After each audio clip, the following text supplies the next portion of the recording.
Let's see here. There we go. Did it work? It worked.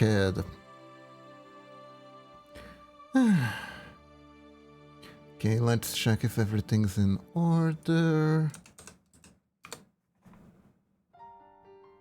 Okay.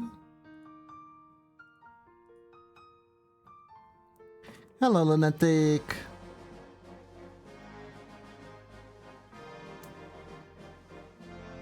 How are you doing today?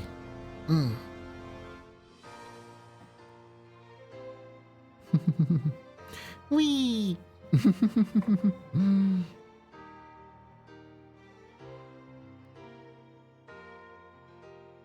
Hope you're doing good. I got the new lenses for my glasses. And it's quite a change. Everything is so much clearer now. I didn't even realize that I needed to change, but as it turns out, I did. I'm doing good, I'm doing good, I'm doing good.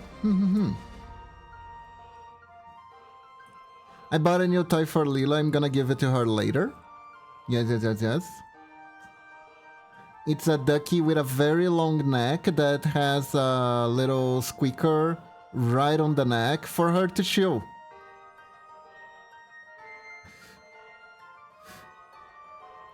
So she can pretend she is delacerating the poor duck while playing happily. You know, just doggo things.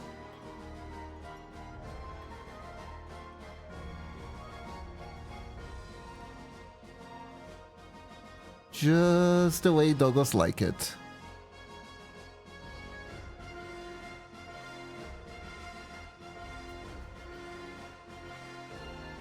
I know the glasses failed. I stopped wearing glasses for like a year or something, and then when I started wearing that again, it's like, wait, the world is clear. Did you just stop for no reason?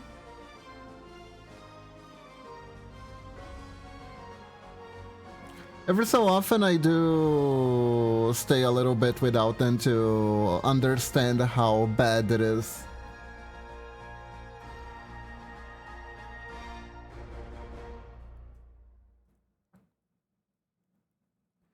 But yeah.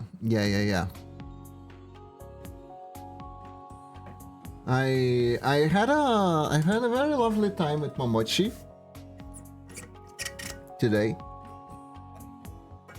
Because the lady said it would take like 1 hour and a half for them to do the adjustments necessary. So we went for a walk. Yeah, since I felt like it wasn't necessary since my eyesight isn't that bad. Ah, I see. Oh, you're... Turns out I didn't need to keep them on all the times, otherwise my eyes will get worse. Yeah, no, that is absolutely a thing, unfortunately. Because the more you don't wear them, the more you end up forcing your eyesight, and the strain will make your sight progressively worse. I think I advanced quite a few... My eyesight got worse because it got a little bit worse then I didn't change glasses. Because I didn't realize I needed to. I went to the eye doctor and everything, and it never came up. Which is interesting. You know what's also interesting? The fact that we can now start. Hello everyone! Welcome to the stream. How's everyone doing today? Hope everyone is doing good. Yes. Today. I'm not working on the commission that I have. Because it has boobies in it, even though it's very tame. Twitch no likey boobies. So we are instead. I'm gonna do Ranma have fanart because I am really digging the remake. I am liking the remake so much. I watched it with Momochi this weekend, and man, I don't think there's anything quite as validating, you know, as coming back to an old piece of media that you remember being good, and it actually being good, you know? It's quite refreshing. Usually it goes the other way around, you know? Usually when you return to another piece of media, it's like, oh my god, has this always been here? Has this always been this problematic or something? Was this a scene? And stuff like that, right? Did Shinji really just Bukake that lady? Anyways.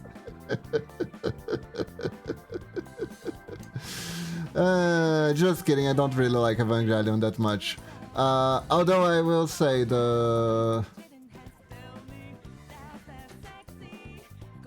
girls were definitely younger me crushes, but anyhow. Hello, Mamachi. Ow, ow, ow, ow, ow. Okay, okay, okay. Just sec, just sec.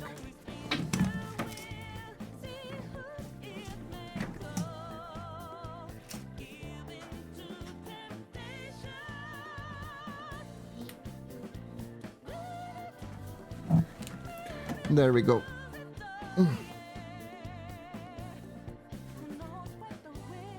Sorry about that. I forgot to turn Momochi's PC on. Our setup here isn't 100% perfect, you know? The main disadvantage being that Momochi's PC is... Both of our PCs are actually very high, and Momochi can't reach her PC, so I have to remember to turn her PC on before I start streaming. Which I tend to forget, so she has to come poke me. It's fair. Let's see here.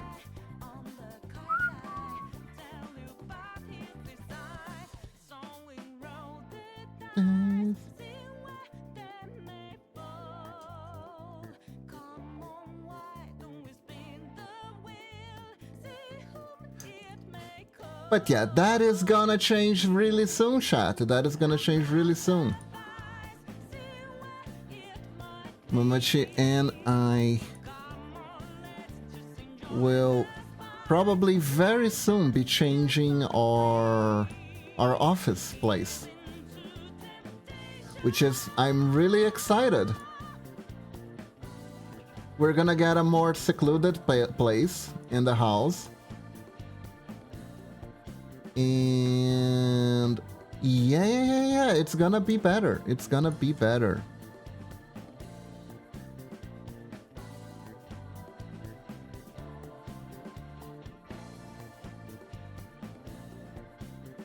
Coming soon to Yaman, brand new place. Finally, we can string all the Shimentai games on Discord in peace. We're probably not going to, but we could, which is something. Let's see. Shimentai games! Hooray for Shimentai games!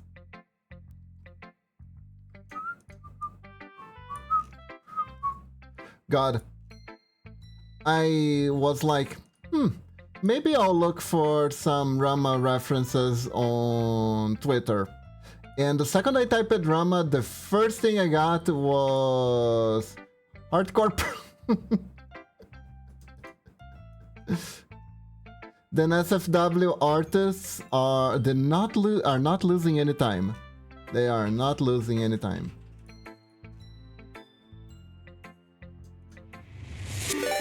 Oh my god.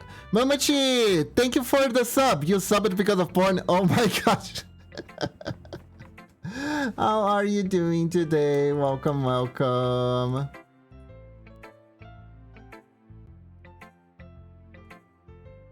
I mean, it is an ecchi manga.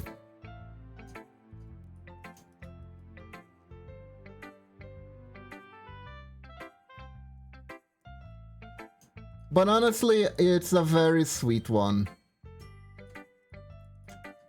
It's mostly wholesome. It's mostly wholesome.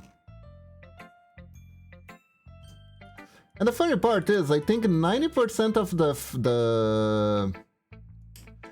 fan service is done by Ranma.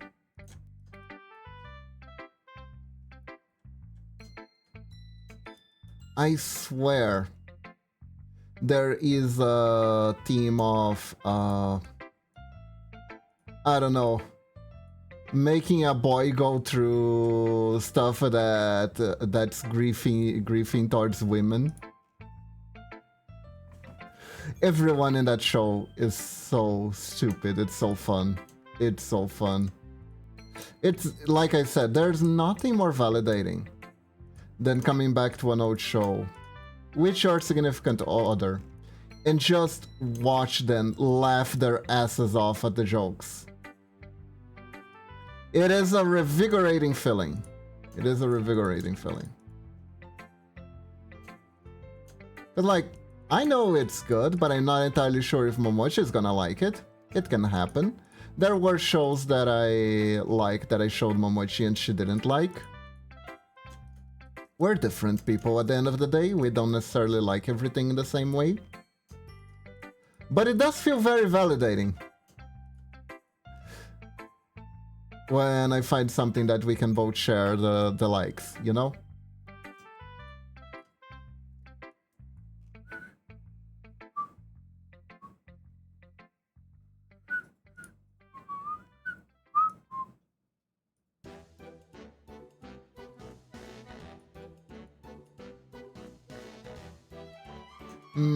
Let's see, how do I need to make the eyes wider or more open? There we go. Hey Cyberblitz Gaming, welcome to the stream. How are you doing?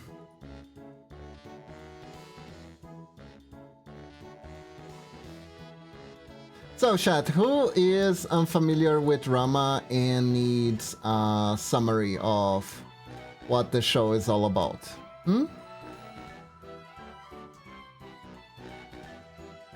Because I'll be more than glad then to talk about it. Okay, it looks very surprising. That's not the look that's not quite what I'm looking for though. Doing good, that's good to hear. That is good to hear.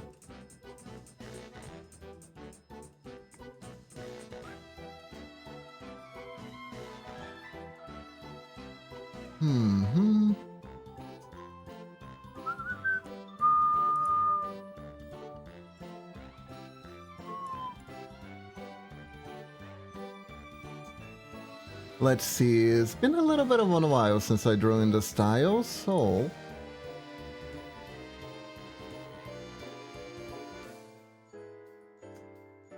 could take a little bit. Or I can figure out how I want to make this.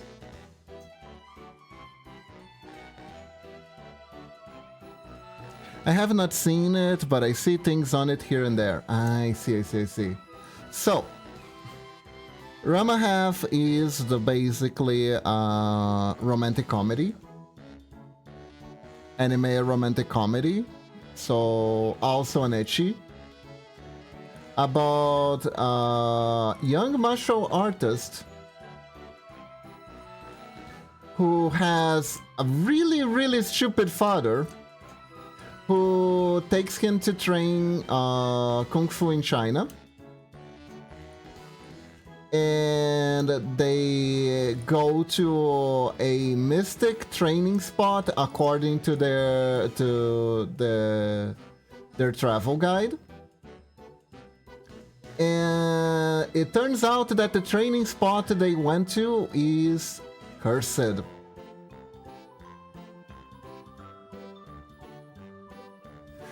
And it's a bunch of onsens, and whoever falls on the onsen is cursed to change into whatever has drawn in that particular onsen. And boy, did those onsens needed like a a danger sign to them because everyone died in there. Everyone died drowned in those onsens. Everyone and everything. The Ranma fell on the drowned maiden onsen. So according to that curse, whenever he is struck by cold water, he becomes a maiden. He becomes a girl. His father fell on the drowned panda onsen, so whenever he is struck by cold water, he turns into a panda. Now, there are other onsen characters that are gonna be revealed in the future. One of them has fallen into the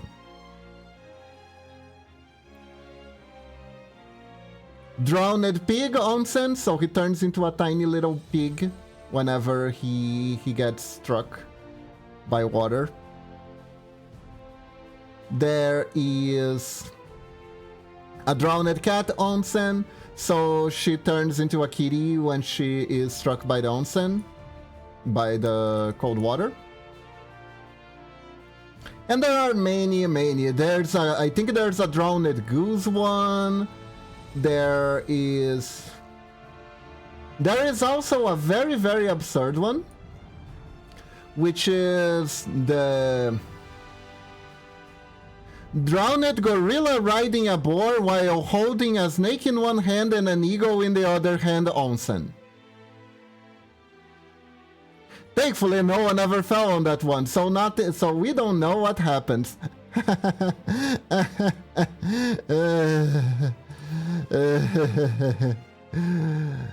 If you wanna know what the fuck I'm talking about, you're gonna have to watch the show. It may or may not be the final boss. But the series is super fun. It's basically the most nonsensical anime ever. Hey, broke man. Everything must be solved through kung fu fighting. That is the law.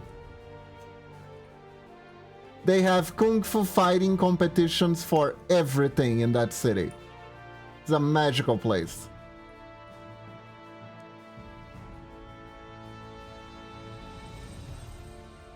Truly a magical place. I haven't... okay. And it's a ton of fun. And the whole premise is that Ranma gets promised in marriage to marry the daughter of his father's best friend so they can keep their dojo running within the family. Their all-in fighting style dojo.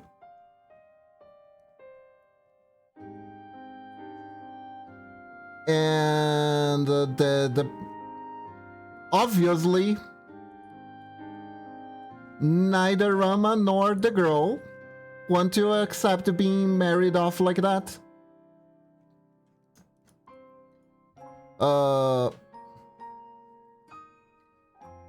So yeah, that's the main premise. However, to the parents' luck, they actually do kind of hit it off. They do kind of hit it off, but because they are being pushed in the absurd situation of the arranged marriage, they keep finding reasons to not like each other, essentially. Mainly, if the parents did not interfere at all, they would get along splendidly. They might get along, they might find their way to getting along splendidly. But usually because the parents intervene a lot, it makes life harder. Everyone will make life harder for them. Even when they start hitting it off. And it's a show about chaos and about a bunch of funny characters and a bunch of cool fighting scenes. So it has a little bit for everyone, I think. If you're a fan of shows with crazy fighting it's a good show for you. If you're a fan of nonsensical humor, it's a good show for you. If you're a fan of rom-coms where the protagonist almost finally hit it off, but then something unexpected happened, and you keep being taken on that roller coaster of what's gonna happen now to tear these two apart kind of situation. Feel like that sort of thing? This is absolutely for you. This is absolutely for you. Very freaking influential work. Very fun. There is only one thing that I dread about this show. There is only one thing. That thing is a character that has not been introduced yet, and I am actually praying that it gets cut off from the remake. It's an archetype that was already annoying at the time, and it probably aged really, really poorly. It's my least favorite character in the show. He is so bad that he actually, every time he appears, he derails the story horribly until he gets like packed off to another plane of existence. Usually they keep sending him to Madagascar or something. But he keeps finding a way to come back. And every time he comes back, life just gets worse for everyone.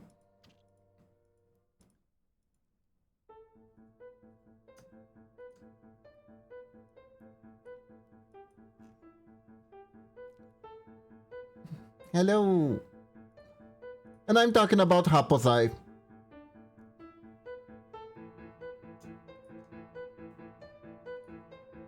Which you may have seen him around. He is a very, very tiny old man. He's a very, very tiny old man.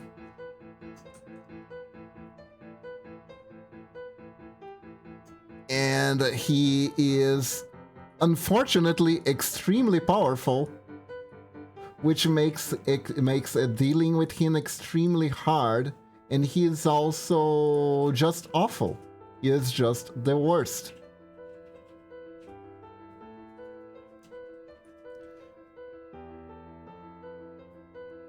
Just the worst version of the pervy old martial artist archetype. Just the absolute worst. I think he was made for everyone to hate on purpose.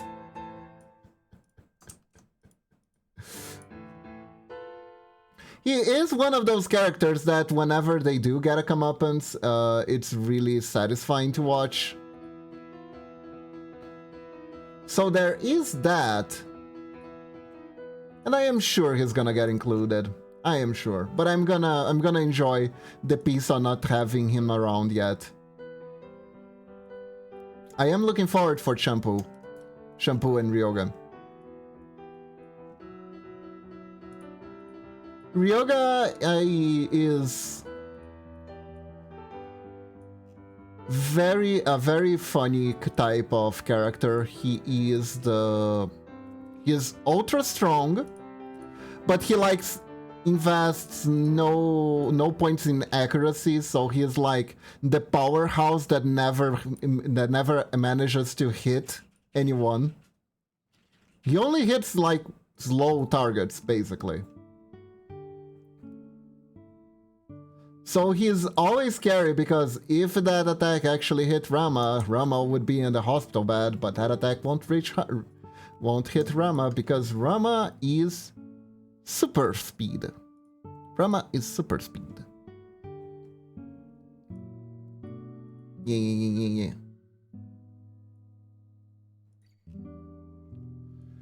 And he turns into a cute little pig, which is very useful. You just throw water on him when he gets too out of hand and he has to chill out in pig form. He actually becomes Akane's pet, if I'm not mistaken. She doesn't know it's him. transformed.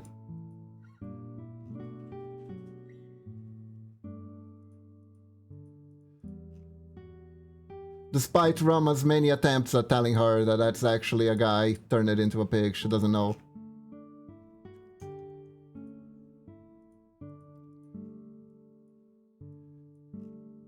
And he is one of the love rivals. It's gonna be super fun when he show up, honestly. Can't wait. Absolutely can't wait.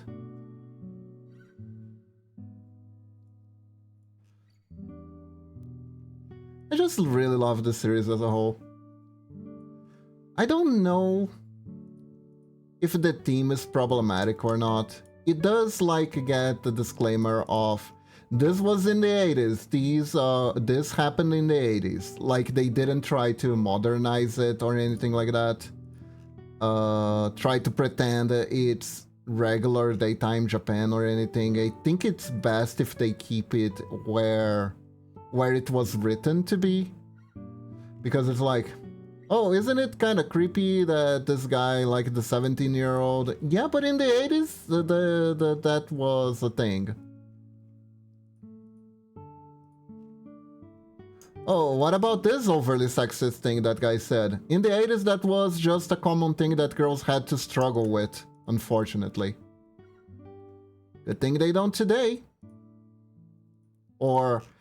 That's the thing that's the thing that girls keep struggling since the 80s. Why are they still struggling with that? That also is a thing. That's also very valid, actually. That's also very valid.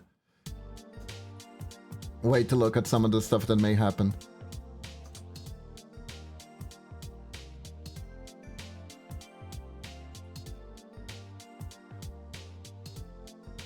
There was one really funny thing that happens right at the first episode.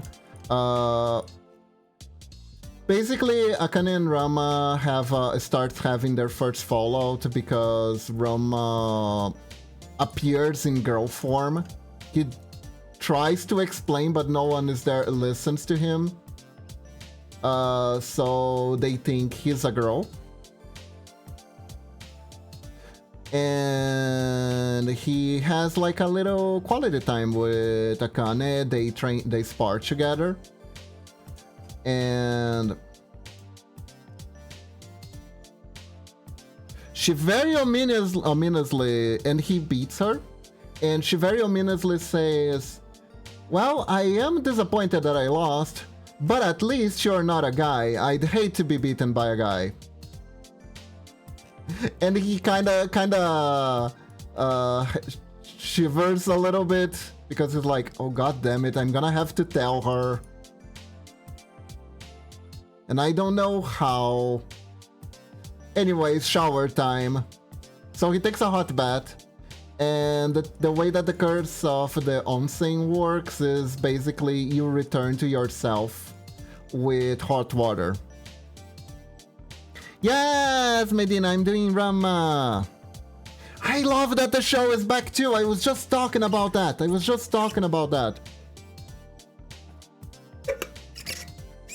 This was like one of the classics.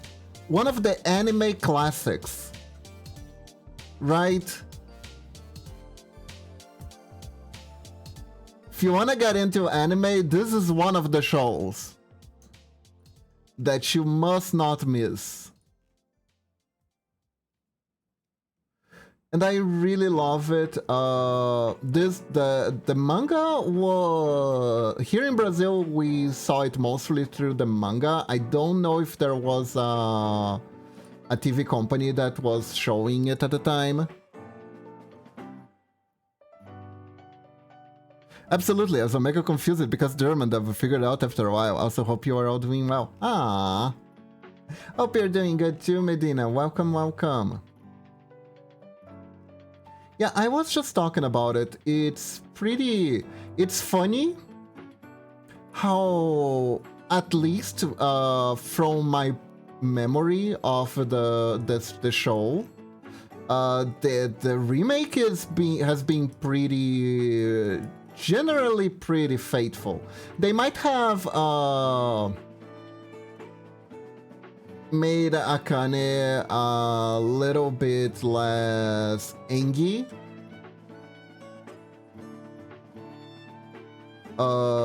But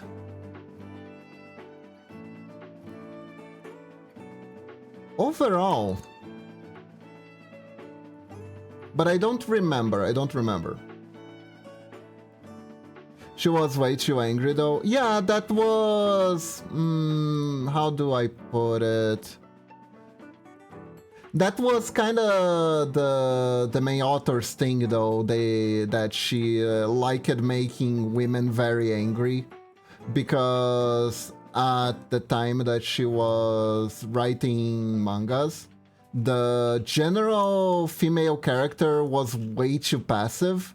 So she made her female leads very angry to counteract that the expectations of that passiveness. I saw like a whole essay on the subject of why she did things she did. But yeah, nowadays I don't think that kind of behavior flies too much.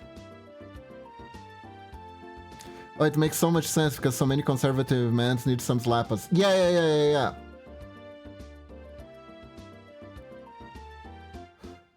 At the time, it was a... how do you say? Not quite counterculture, but close enough to that. It was breaking expectations kind of thing. I'm having trouble coming up with the right words for it, but yeah.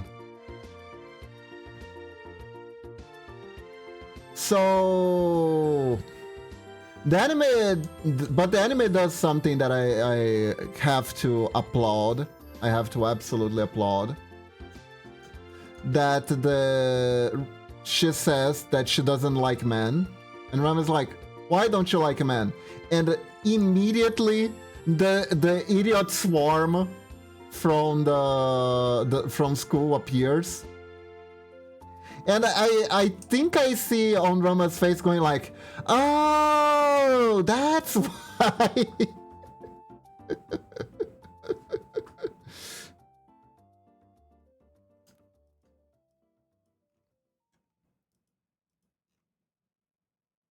Korsky is also kind of like, don't lump me with these idiots, but yeah. No, like the whole Senpai Kuno thing is kind of amazing because it's like no one seems to care what Akane wants. They all follow what the man told that the girl, what a man told them that the girl wants. Even though she's visibly annoyed by you doing what the man told you that the girl wants, they're still doing it. Right? God, I almost wish they tried to make an updated version of Ranma and Senpai Kuno has an alpha male podcast.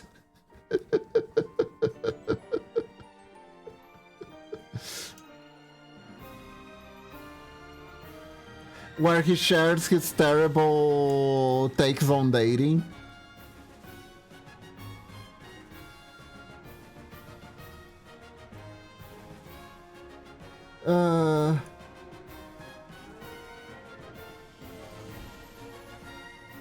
God, that character, he is so good at being so bad.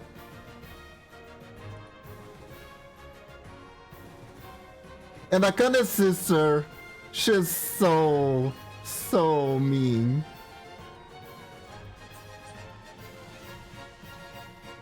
Don't remember much. You know what? That is... You're perfect to watch the remake then. You're perfect to watch the remake. Because it's one of those remakes, at least to me, as someone who followed the series more or less was main fun characters fighting in a fun way, not cringe Dragon Ball screaming for 5 episodes.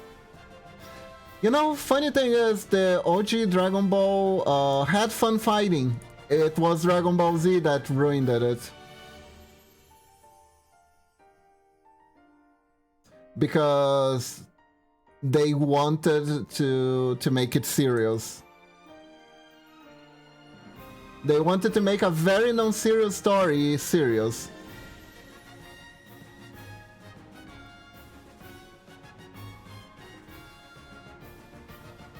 Dragon mangas are awesome as fuck, it just show isometric cringe sometimes. True.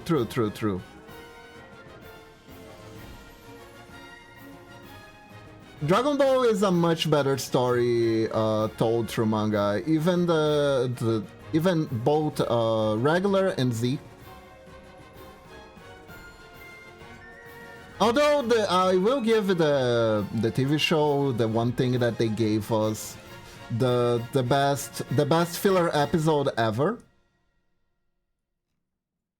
which is the... Hold up, I need to check something real quick here. How is this battle position? I only have close-ups of this battle position. Ah, okay. So for this battle position, I am gonna have to do it like this.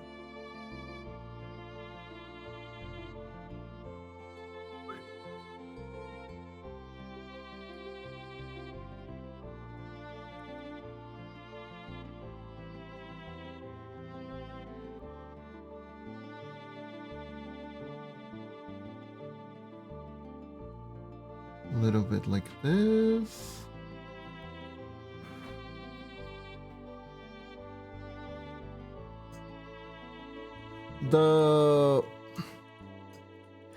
The best filler episode ever, which is Goku and Piccolo learning how to drive. It's just absolute peak.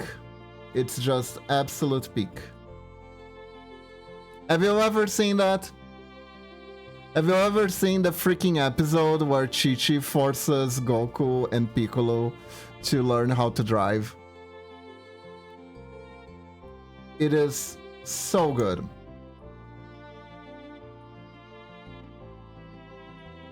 It's just so good.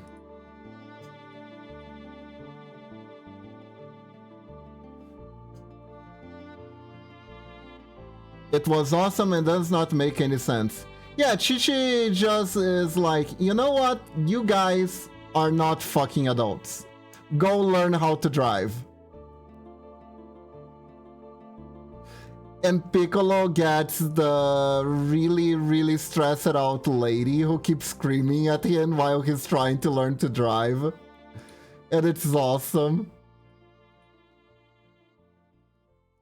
Because it's like, these are people.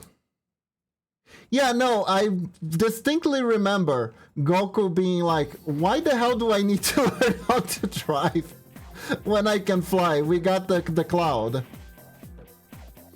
We got the cloud. We don't need it. No, we don't need no car. We don't need to increase the trouble.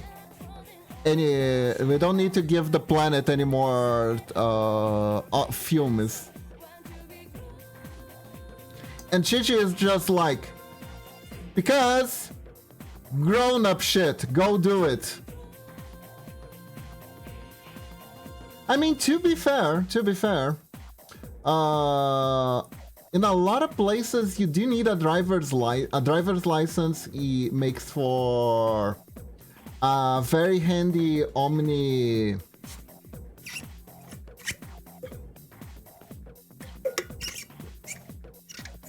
Like a Omni document, right? So it's good to have a driver's license even though you'll never drive, because it has all your basic information in there. He is mother-loving Goku, but as we learn it, he is no Mr. Satan. Not everyone knows him, even though he saved the world several times. Which, unfair. But if you really stop to think about it, Mr. Satan really is the bard of the group.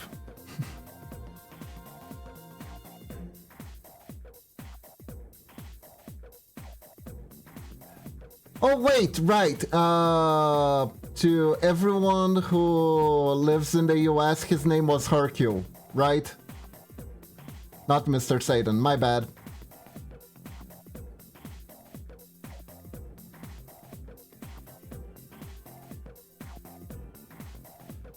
Bullshit your way to the top, fake it till you make it? Exactly, exactly. I mean, to be fair, right? He did earn the title mostly because all the strong people stopped competing at the martial arts tournament. He just got there during a dry spell.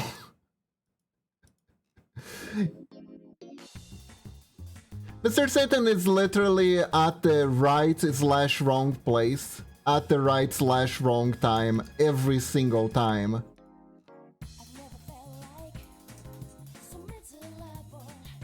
What I love is that Krillin is maybe down, but actually the strongest human ever. Strongest human ever, with probably one of the hottest Dragon Ball ladies ever as a waifu.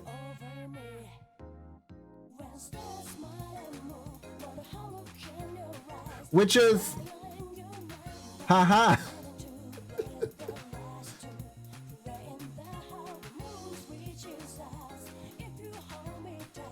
You know?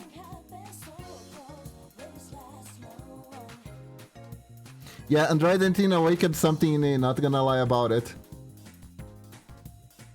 Did you know that Toriyama... You may notice one very important thing about Toriyama's works. The girls are very well dressed. Did you ever notice that? By the way, Arthur really gotta be... Ah, thank you. I still need to work on this arm though. I'm not quite liking...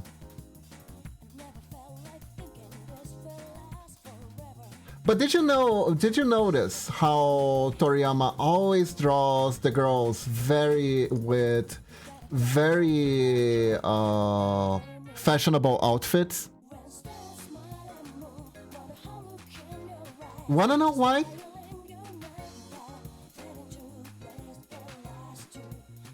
Because Toriyama took it upon himself to always read fashion magazines to draw the girls. He changed Bulma's outfit.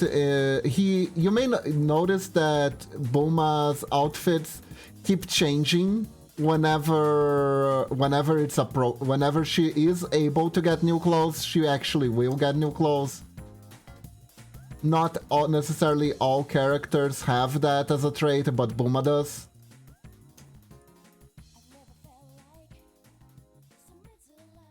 That's mostly because Toriyama liked to use her to try out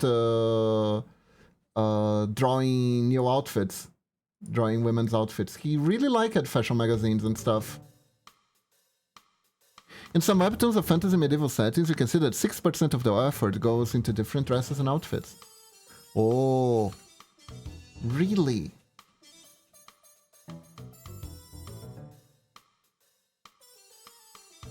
I mean, it's important, right? Oh yeah, wanna say something funny that I did? Hold up. Real quick here.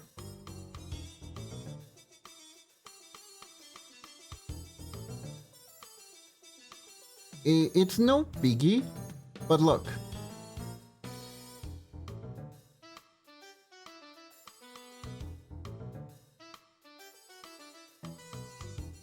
There we go. Now it looks like I'm chewing gum and blowing bubbles at random intervals.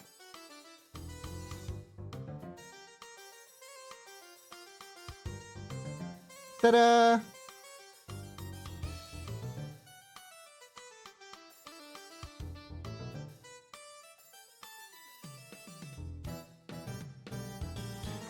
Your bubble's so big, Kiba. It is! Just like my bubble, but anyways. Thank you for the pet, Medina.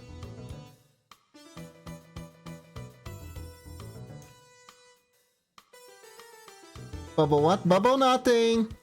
Bubble gun, yeah. Bubble gun, sure.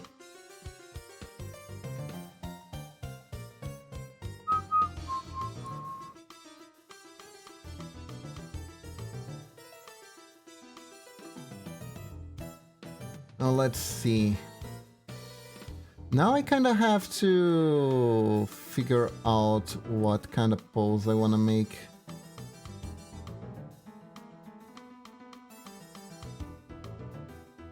For the legs.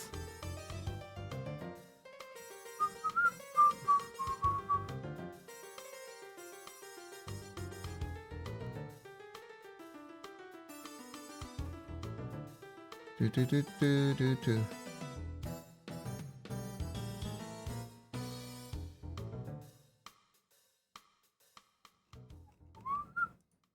There we go.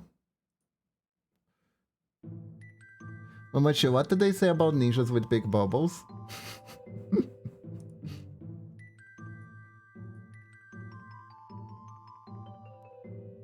E?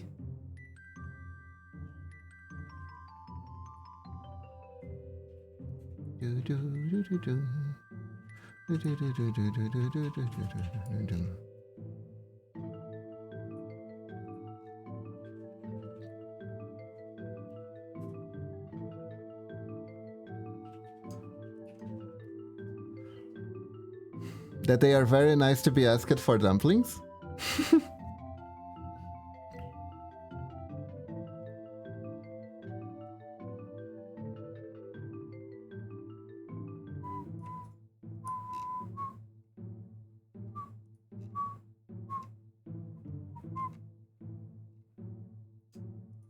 Go.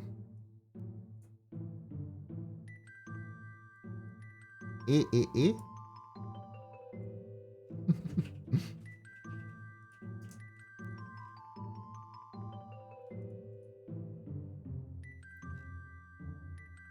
There it is.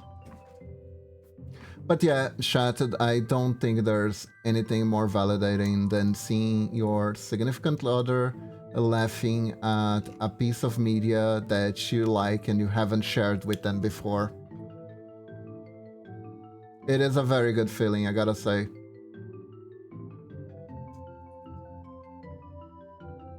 Welcome back, Lunatic. How are you doing? Hope you're doing good.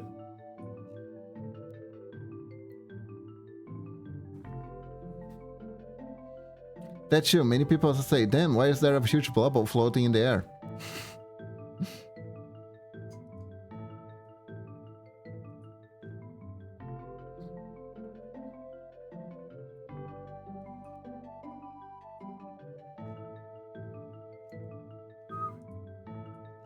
Gotta take care of them jaggies.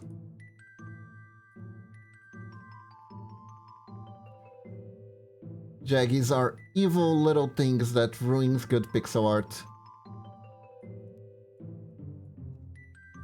I didn't know the name for it, but now I know. It's called jaggies.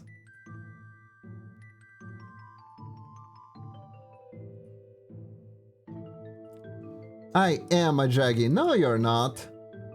By the way, do you guys know what a jaggy is?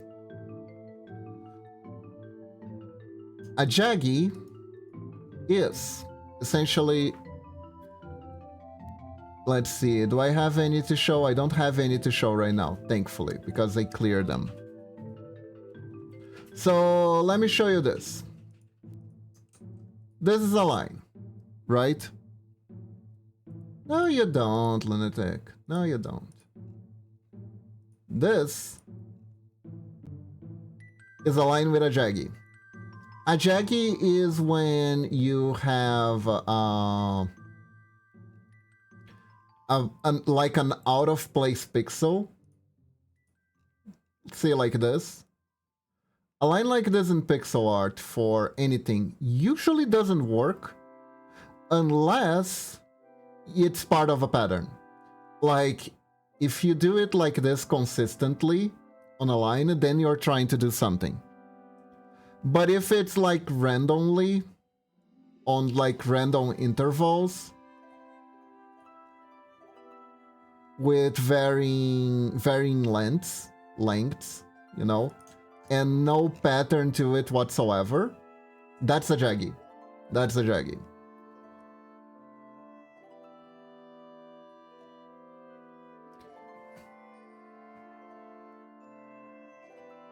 And it usually pixel art that has a lot of jaggies has a tendency to look crooked. However, just because sometimes, for instance, this one has 3 pixels, this one has 2, but the following ones all have 2 and the final one has a single 1. If it's on crescent order or decrescent order, it's also okay because you're trying to emulate a surface. But for instance, I added this one here, it looks slightly crooked now. So I kind of need to fix the whole thing around it in order for it to work as well. And if I'm unable to, it will look bad. But if I'm able to, there you go, it's part of the thing.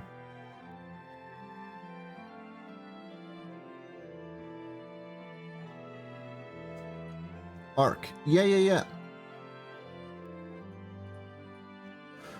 So yeah, basically jaggies are unintentional pixels along the lines of the pixel art that worsen the quality essentially.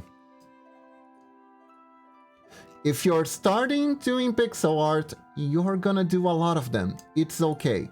But also, the path towards becoming a better pixel art is to learn to find a way to correct them.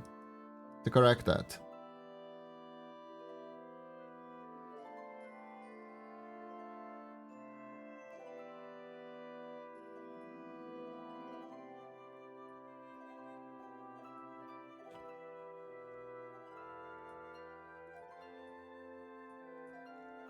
And I think it's like a big important step when you're learning pixel art is being aware that that's a thing. Because usually when you're starting, you're not aware that this is a thing at all. I'm pretty sure that some of my early work had a bunch of jaggies in them somewhere. Jaggies are inconsistent extra pixels or lack of pixels which don't follow a pattern. Exactly.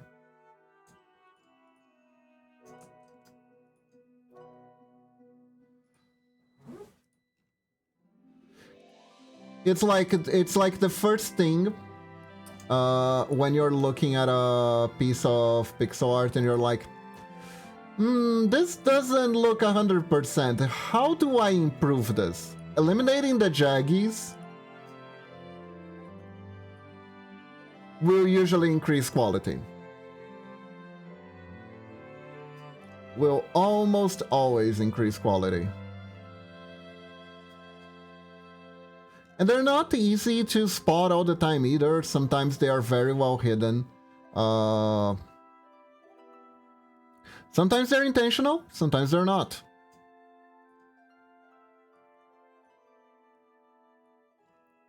Most of the time they're not, though. So just because you see what looks like a jaggy on a pixel art, it doesn't necessarily make it means that the art is bad or that the artist is wrong. You gotta figure out what was the intentional of the shape that the artist was trying to represent too before you pass judgment.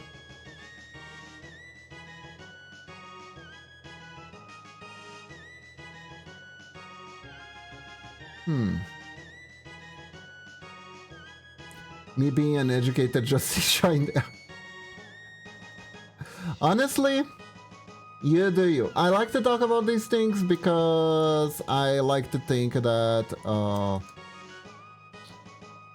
it's nice for someone who likes pixel art. If I can help someone who likes pixel art to improve their own thing, their own craft, with the limited knowledge that I have, because I am not the, how do you say, the bearer of truth. I am not the ultimate bearer of truth or anything like that. I'm just a silly wolf who is learning how to make pixels on the internet on his own.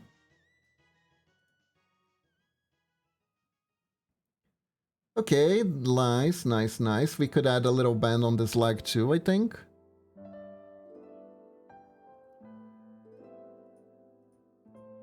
Let's see. There you go. See, this is the jaggy right here. We fix that, it gets better.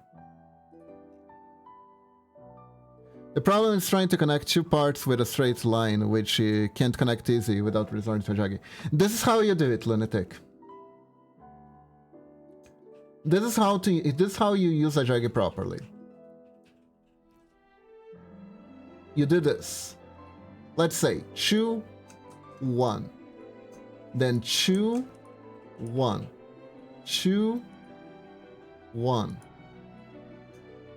The important thing here is that as long as there is a pattern, and it's a consistent pattern, this is valid. This is valid.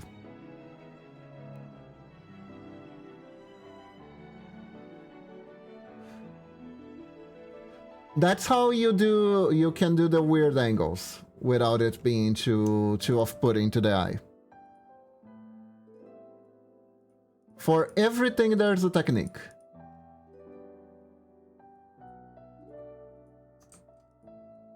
That's when the jaggy stops being a mistake and it becomes part of the style.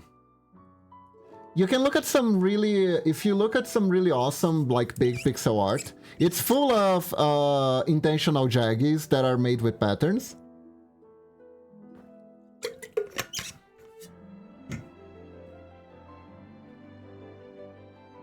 And they work perfectly. And wow, I did this Ranma really fast.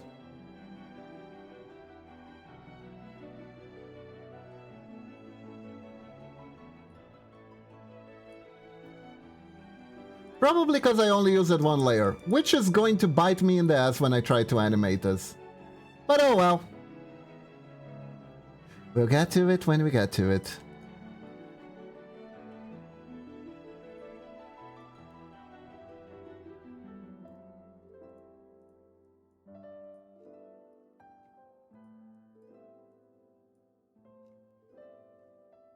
Worst case scenario, I can make the layers later.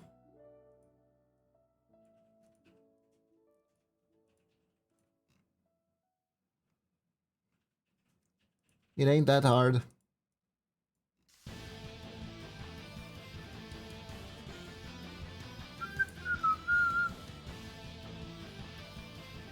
There we go.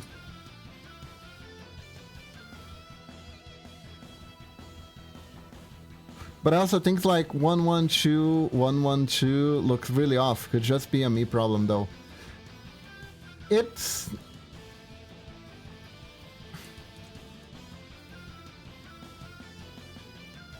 yeah, no, it's there's definitely a...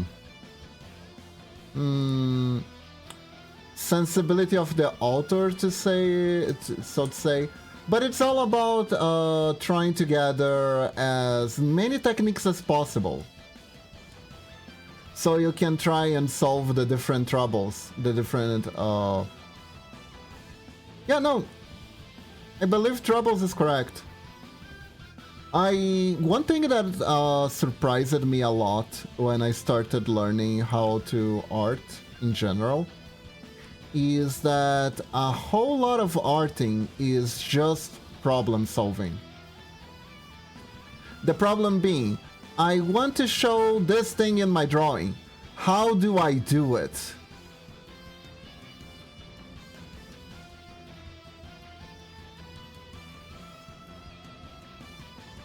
like, what shape best represents this thing? What shape best represents this thing?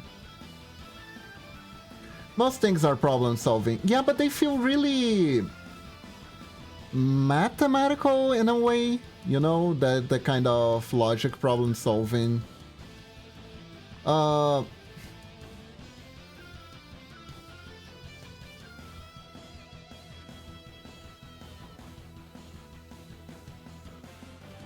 It was also a very productive experience because it's also what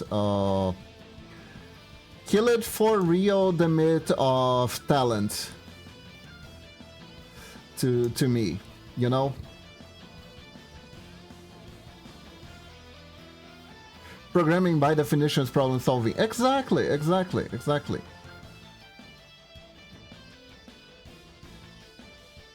Speaking of problem solving, I figured something on how to do something on RPG Maker that would have made programming a lot of the game that I'm currently working on so much easier. Just so much easier.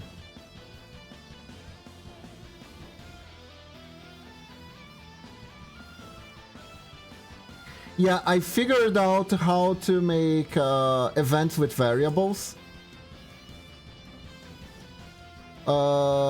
Essentially make it so a character reacts to the player holding a specific item. So it's like, if item is present on inventory, this happens. If not, this happens. So basically what that does for me in the game is that let's say I have a quest where I need to find a key to open a door to a boss room. Yeah, exactly. If else if chains. Yes, this exactly. Because the way I had to do this before, right, was basically the item was almost unneeded for the way that I knew how to do it. The way I knew how to do it was I would have to create like a variable that keeps track of the where in the quest you are. And every time something happens to get you closer to the item that you need to open the door, for instance, you add to the number of that variable until you finally have the item. And then you probably saw those little tab things, right? Then I would make it so a new tab that was strictly for the event when there's the item, and I would make the event change to that tab, right? Which a lot of the time causes the characters to disappear sometimes after talking to them, because I have to reprogram the whole animation of the character in. And I could have done that on the same tab all along using the variable system.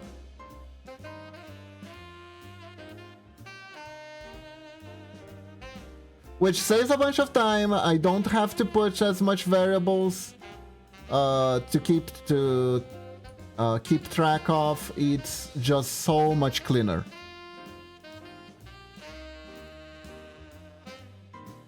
Oh? How so, Lunatic?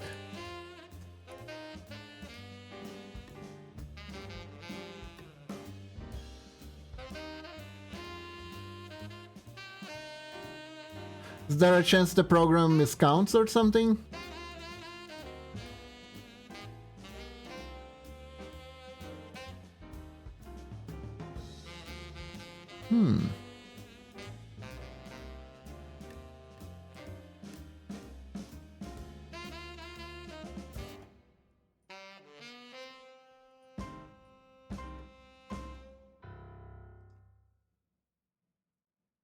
Or memory leak? Perhaps?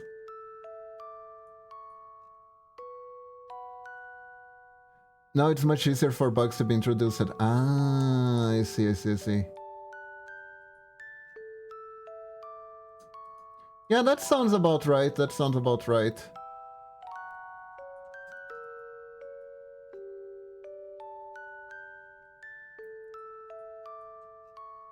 Yeah, but now I can use the event tracker to actually just track events. And I can keep the item stuff. 4 items.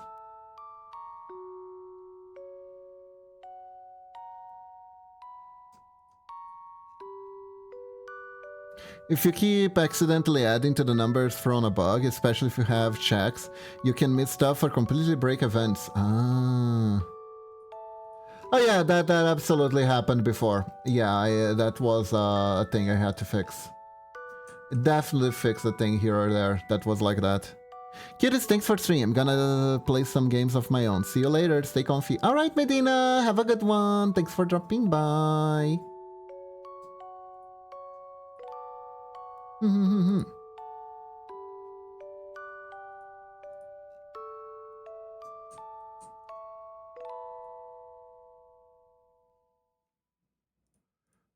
Go.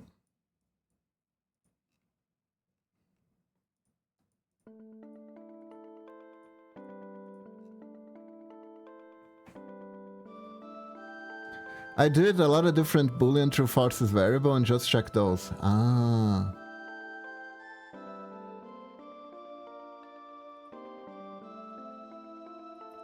That I don't know how to do. But I think what I learned is good enough to carry me through RPG Maker.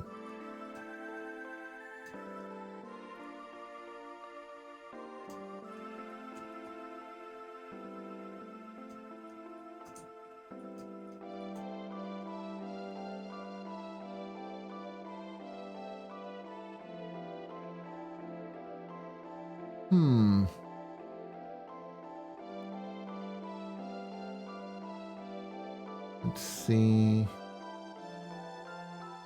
Yeah, I believe the legs should be way more than this.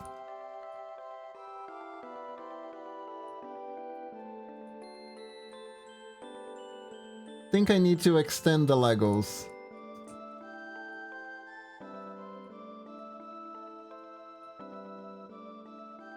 Not by a whole lot, mind you, but by a little bit. Also, I have no idea how RPG Maker works. I'm just thinking from general programming logic. Item gets access variable true, so that way it keeps triggering most of the time. Instead of missing something, just keep setting variable x, won't break. Yeah, no, RPG Maker,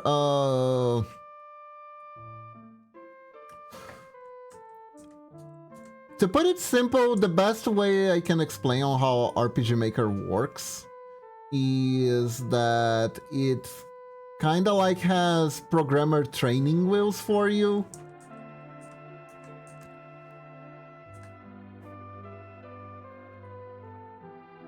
So you don't hurt yourself doing something stupid.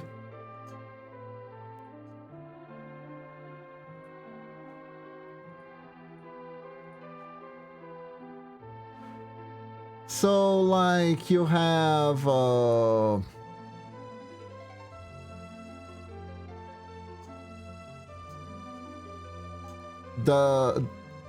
the program accepts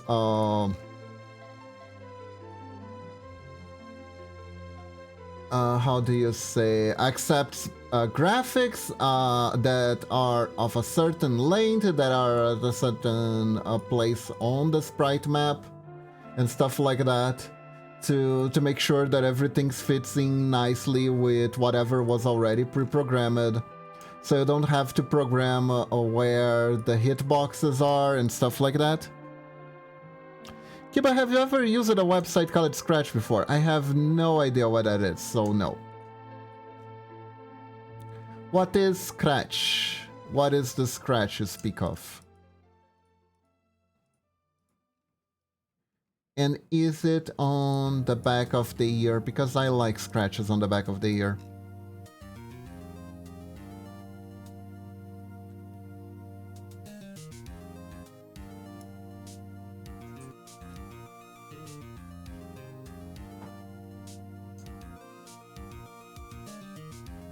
What is that, lunatic? There you go!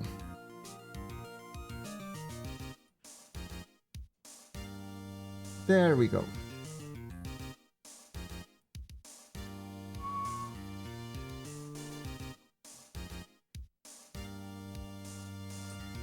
I think the keepo, the shorter keepo was like this.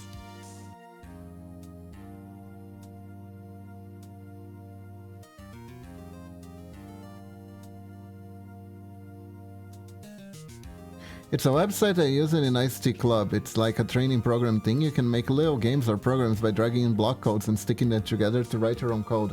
Ah, I see. No, I never used that before. Outside of game creator stuff, I never really ventured into the scary, crazy land of coding.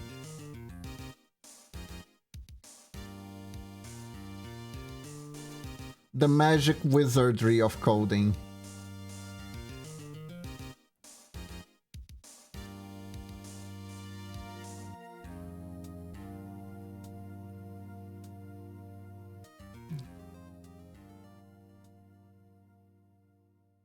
Man, it feels weird to draw someone without cat ears or tail, you know? Probably been doing a lot of VTuber stuff.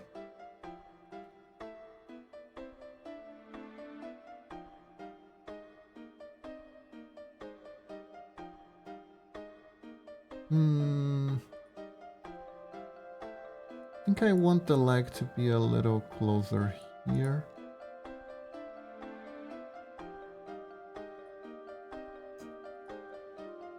Which means fixing here.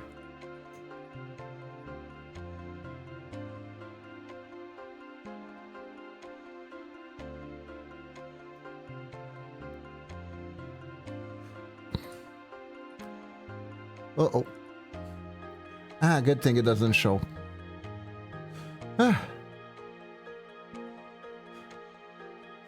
Anyways, with how you talk about the RPG Maker stuff, I generally think you're not too far off programming stuff. You have the basic concepts of automation of language, variables, and if statements. Huh. Interesting. Maybe someday I actually bother to learn it, I might be able to. If I bother to try it, I might be able to actually learn it. Good to know.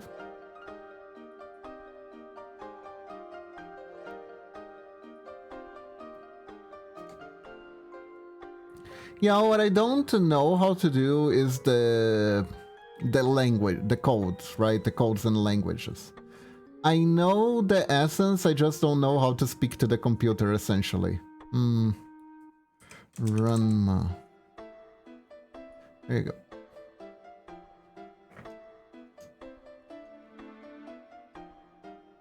Ah, this Ranma is turning out pretty damn cute. Pretty damn cute.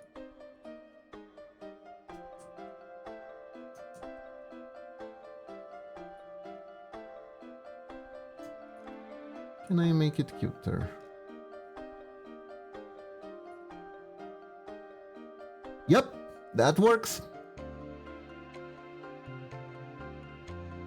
Yeah, well, syntax grammar is basically specific to each language.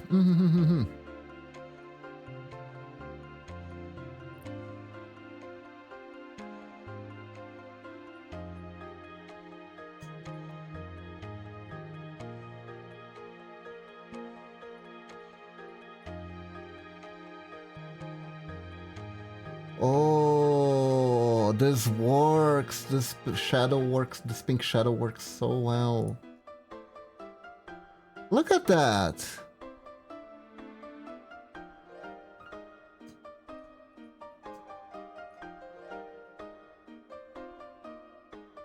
go.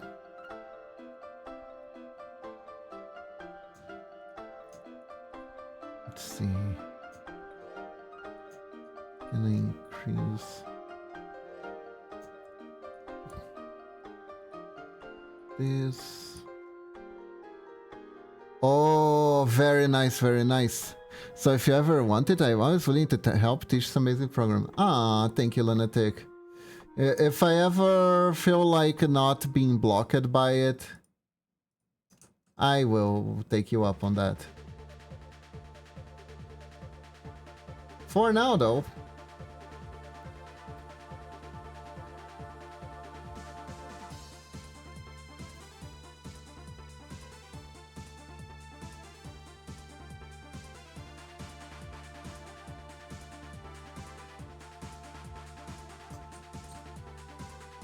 I'm mostly happy just practicing my pixel art.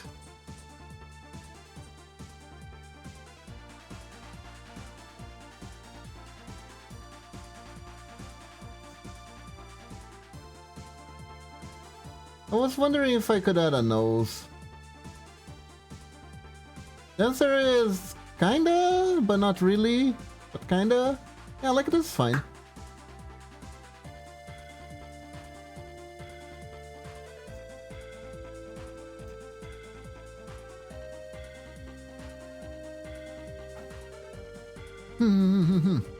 I think this is good enough to animate. What do you think about the polls, chat?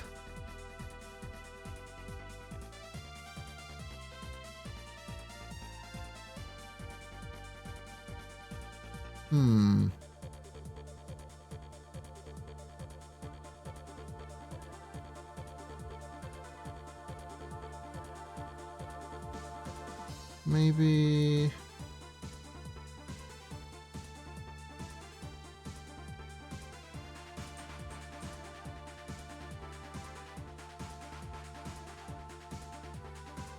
Like D&D class feature, I made something I could put in a character level, put in points and choices, it will calculate for bonus accounts. Think the pose is great? Nice!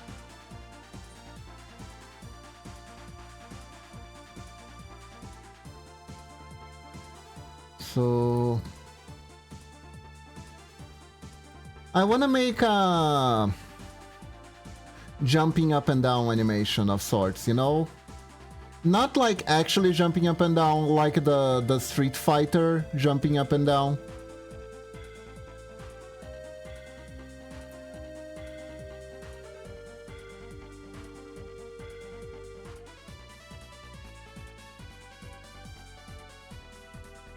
So let's get started.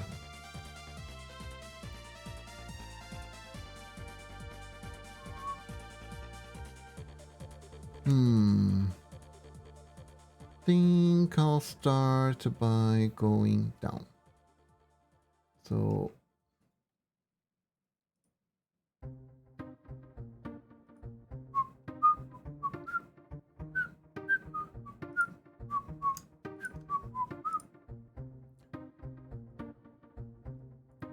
I am 95% sure that Flipwitch was at least partially inspired by Ranma.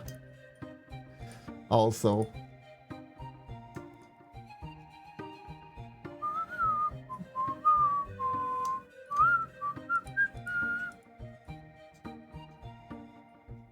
By Ranma half, because I think the whole I think Ranma was like one of the first animes to introduce the whole gender bending concept to a wider audience, you know?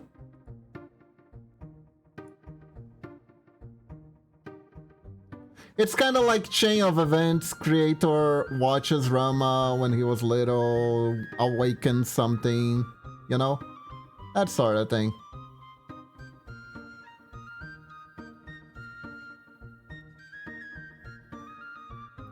Because I'm pretty sure I've seen all over the internet that there are a lot of people who realize they'd be completely okay with dating a girl that used to be a guy because of Ranma half.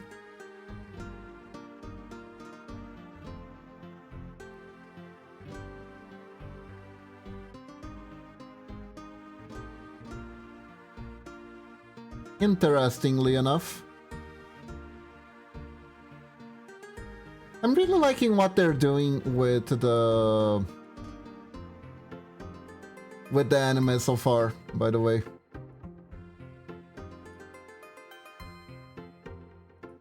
It's been very sweet. They're doing a very...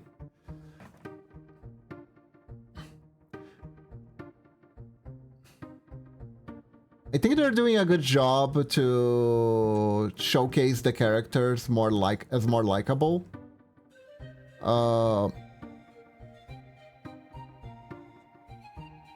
Akane feels right.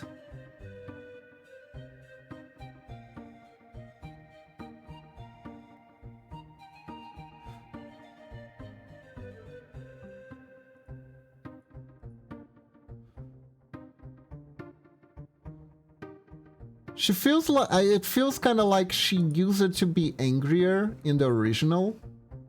They toned her womanly rage to a much more relatable level.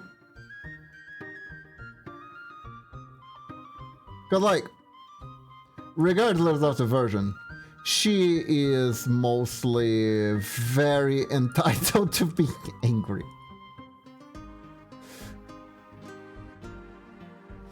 Because her father's an idiot, the whole arranged marriage thing comes out of the blue.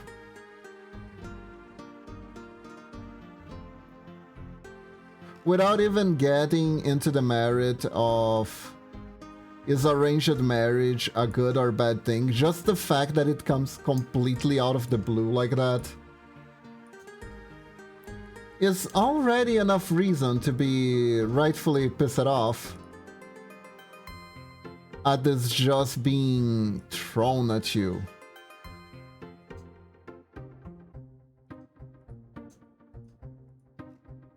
Oh yeah, by the way, you're going to marry a complete stranger and we don't really care about what you think.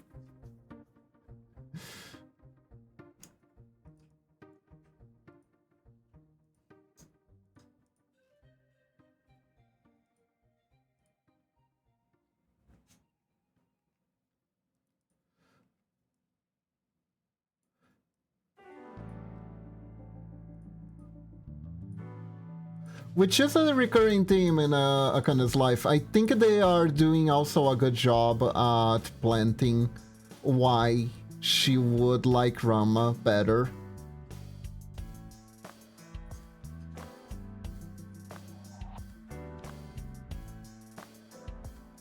Because Ranma does one really good thing in the anime. The fact that that Ranma is actually willing to listen to her.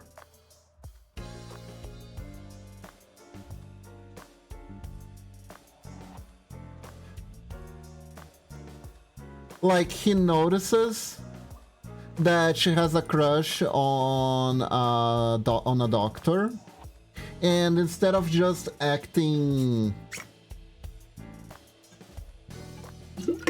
jealous or something, he kind of tries to help her in a very, very clumsy way.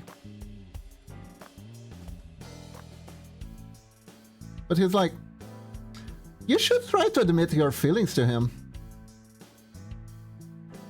Why don't you? And he doesn't does this out of teasing at all. He is genuinely curious about why she didn't admit or try anything. And I thought that was pretty cool.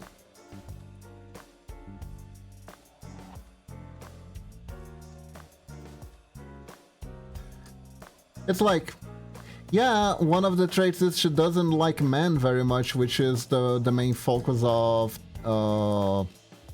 attrition between her relationship with Ranma.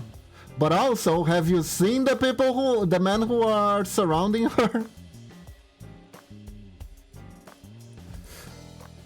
The father is a moron. The entire school is a bunch of idiots. There's a guy who tries to profess his love to her by trying to lovingly hit her over the head with a freaking wooden sword.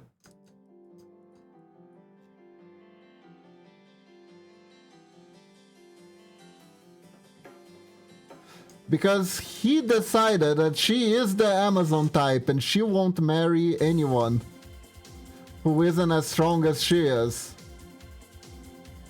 She never said anything like that.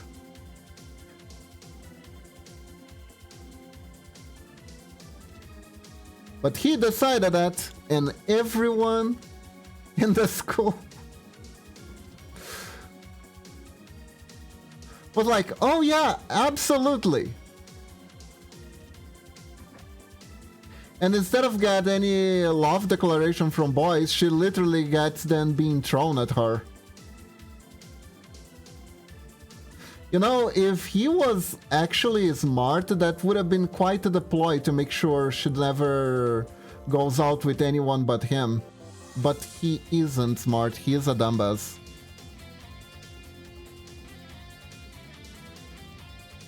He could have been a major gaslighting villain. Instead, he's just a moron, which, thank God.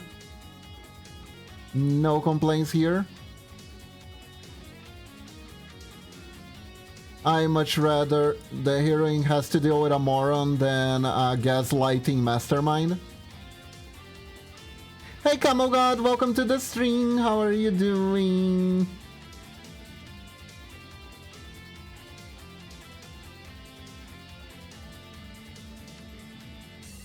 Hope you're doing good.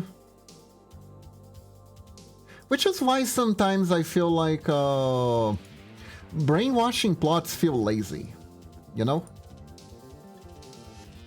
Doing good, that's good. That's very good. We're making Ranma have fan art today.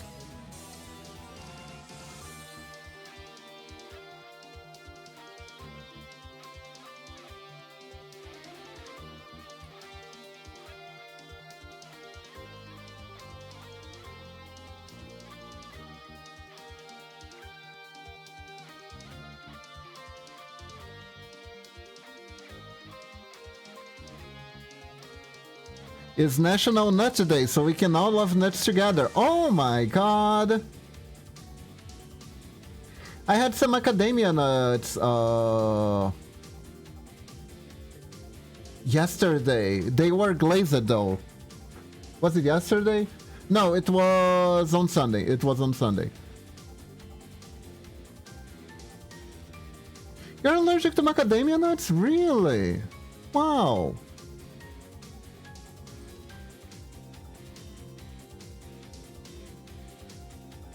Eat these nuts. Guess I can share my nuts with you then, lunatic.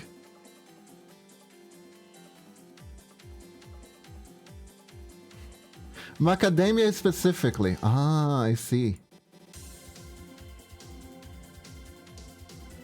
Eat these nuts. Come on, Momochi, there needs to be a setup. There needs to be a setup.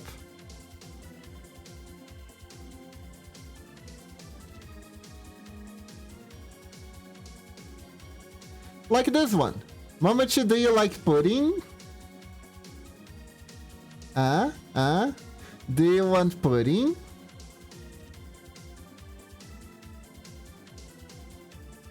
Putting these nuts in my mouth, huh? Wait. No. It was meant to be yours. Wait. God damn it. I fumbled. God damn it, I fumbled.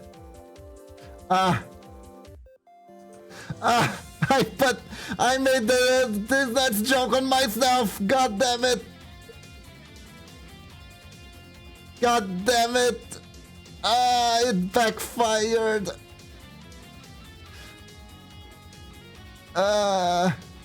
Kibbo wants nothing so much. Oh, god damn it. I frick it up. I freak it up. Alright, that was funny though. That was funny.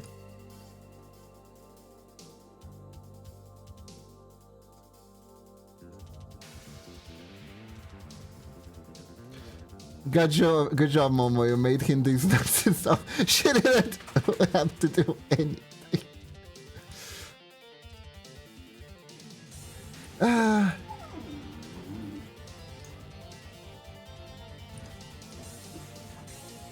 I feel like X versus Blue Sky right now.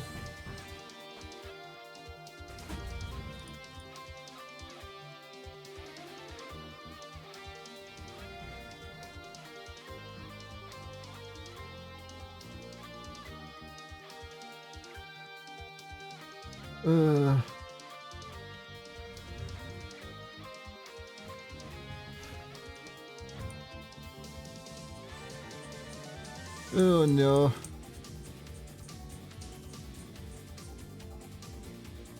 Oh no.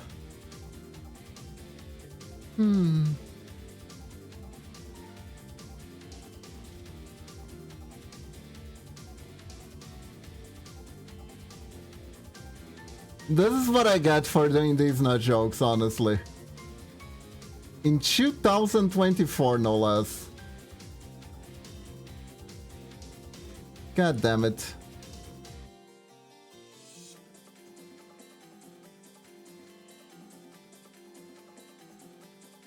The Ear Overlord.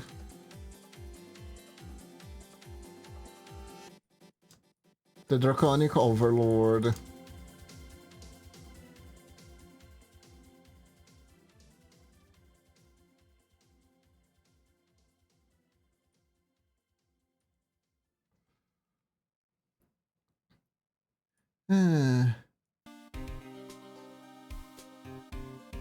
Well, anyways. How's everyone doing today, chat? Hope everyone's doing okay. Please completely ignore that last segment.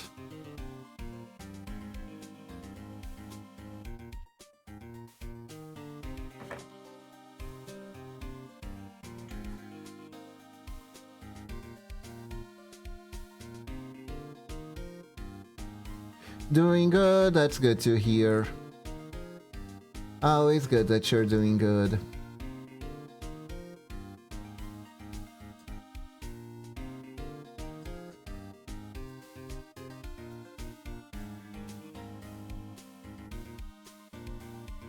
What? Thank you for the pet, lunatic.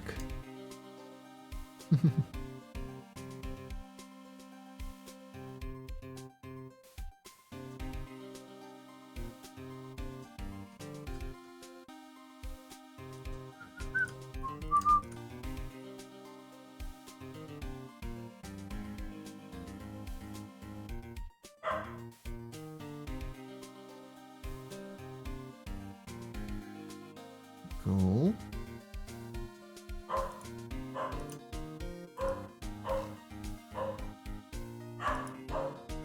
Yella is barking.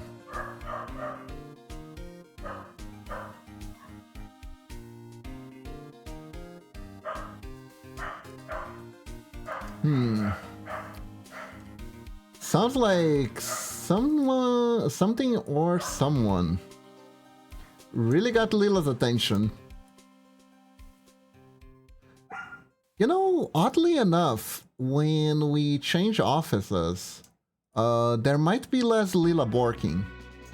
Emphasis on might, because I don't, I'm not promising anything. But since we're gonna go to the back of the house, she won't necessarily hear everyone that's entering the door.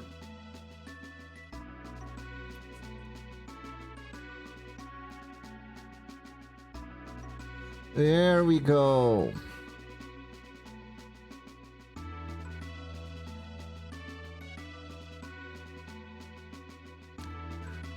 Oh, speaking of which, it's the electricity guy. Oh my god, it's happening.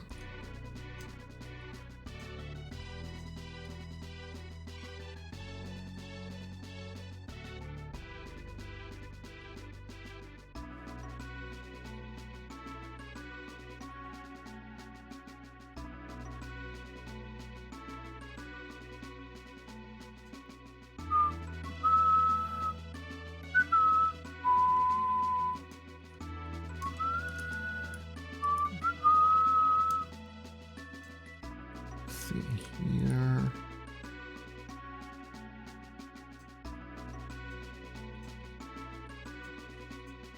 Here.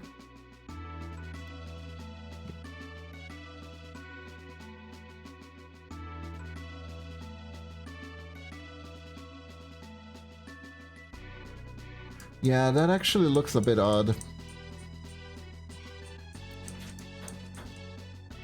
Maybe this frame is valid though. Oh, hold up. Lily's at the door. ERP. Hold up. Just a second.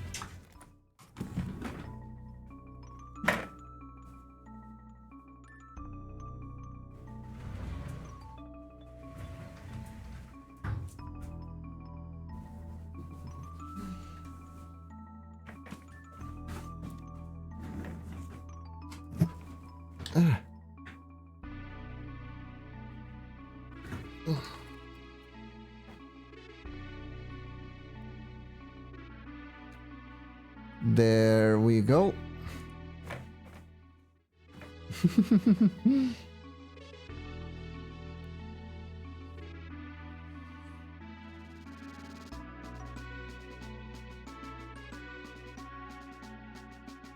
I do want to make the legs a little bit more fluid, but for now let's focus on the hair.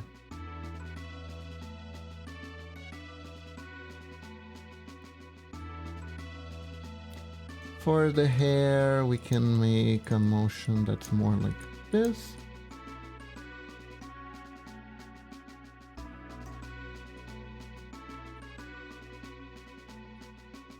Cool.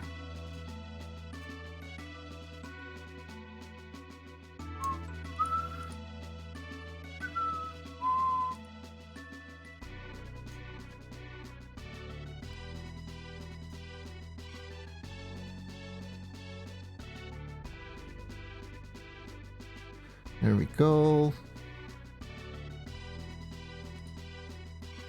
Chat, how do you feel about remakes? Do you think old anime should have remakes? I feel nothing.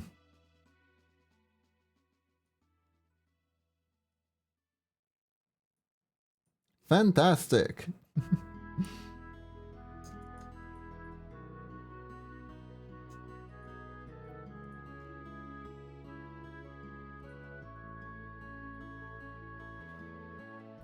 Personally, there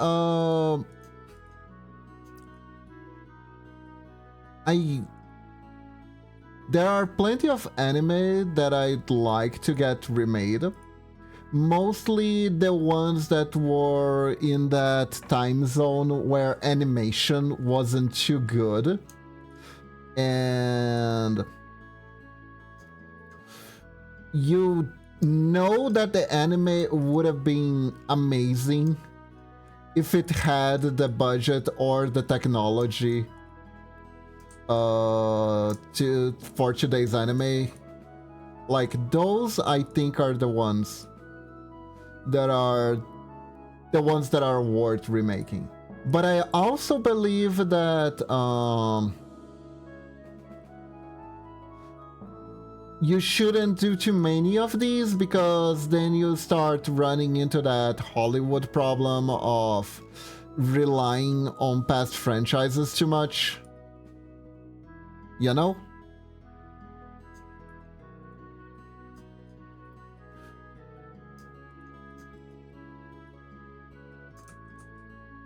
Also, you shouldn't bullshit people who deserve to be in jail out of jail just to make an anime remake. Just saying. Just saying. Hot Hot take there.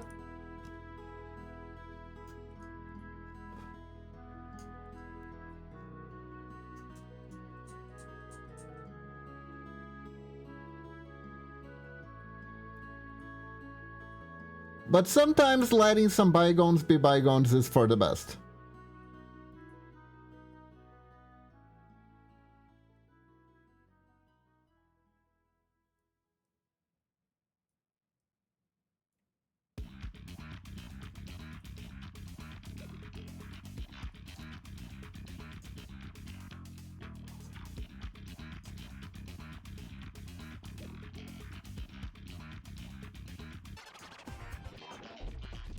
But yeah, like I do have, there are quite a few animes that I would like to see a remake of.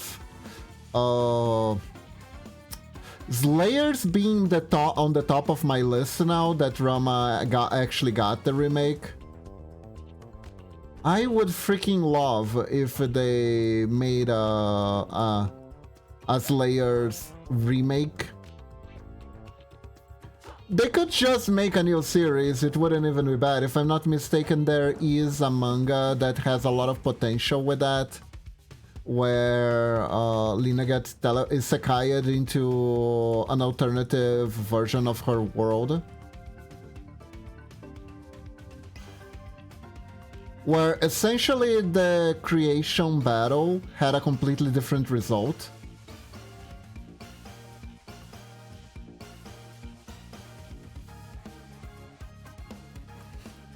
That's a good thing to talk about in general. What's a movie series, etc. that never got a sequel that you wish you did? You know, that's a tough one. Because, like, my stance on sequels has changed a lot as I grew older. Because when I was younger, I was like, please never let the story end. I love these characters. Right?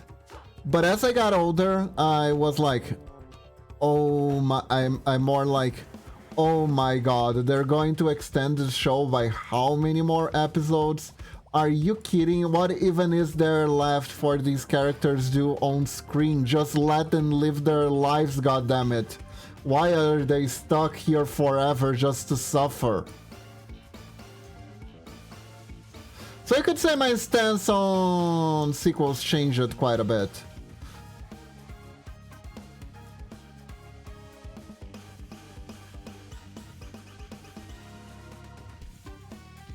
And you know what changed my stance on sequels in general? Inuyasha. Wait, I thought he exploded and then the rest retired. What do you mean he's alive again and they never actually retired? Or even better, you could make the Joker sequel where you just undo the first movie completely. Now we could even have a third one!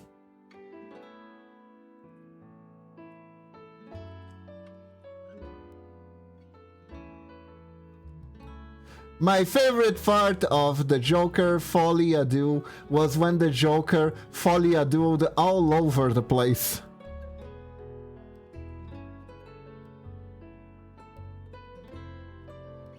You know what the Joker did, Kamogod? The Joker made history. Because apparently that sequel was so badly received, it made less money than Morbius. It made less money than Morbius.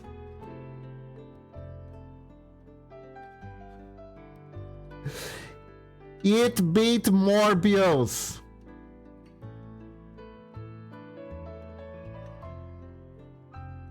And it beat Morbius so hard, it didn't even become a meme. It's so bad, people aren't even memeing about how bad it is. It's just bad.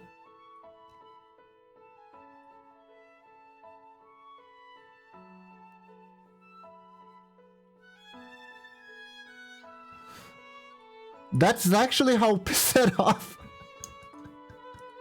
I think people got from paying money to see the movie.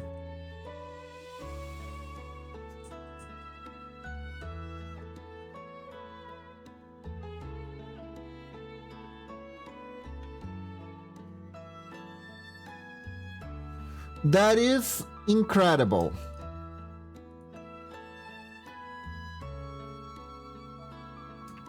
They beat Morbius. They beat Morbius.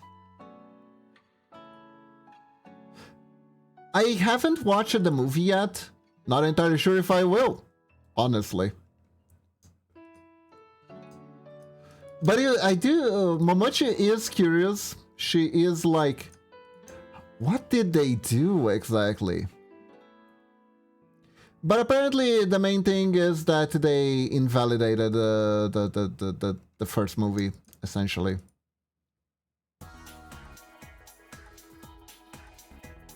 They undid everything that happened. They didn't undo everything that happened in the movie. Everything that happened in the movie happened in the movie. But they basically undid the progression arc of the main character. And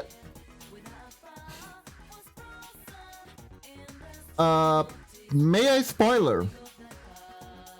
I've been spoilered the ending.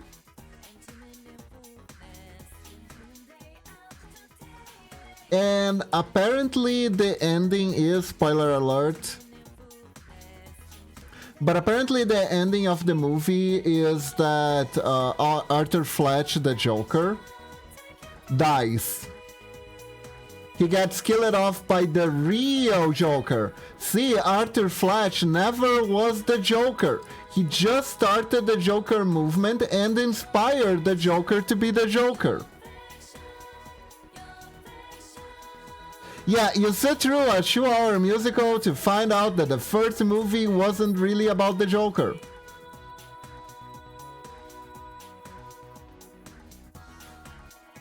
Yeah, they made a horrible movie and they managed to make the experience even worse with a terrible ending, with a terrible twist.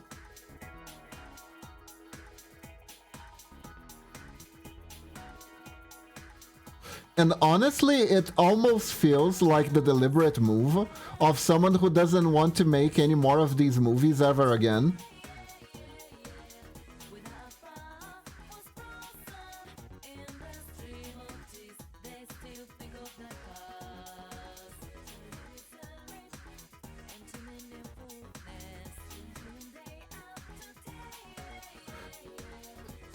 And I'm pretty sure they shut down any possibilities of there being any other superhero movies that's a musical.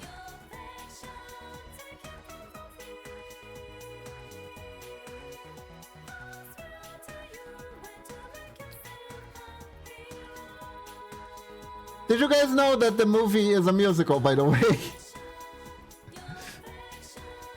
Even though it's very not advertised as one, there is no piece of advertisement that shows a single song in the movie. So from the get-go, you are not getting what you expected. People who hate musicals really hate musicals, so that automatically pisses anyone who doesn't like musicals off instantly, because it's like, I don't like musicals. Why did I paid for a musical that I didn't know was a musical? So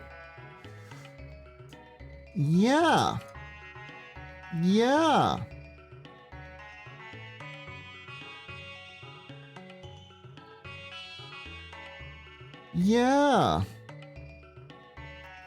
I want to say I don't like musicals, but then I remember I often pull songs from Willy Wonka. It's fine to like musicals, by the way. They can be pretty fun. But apparently this one wasn't a very well done musical. Like the songs kinda it's one of those where the songs just kinda appear and end, and they don't progress the plot. Kinda like Quest for Camelot, if you ever watched that one.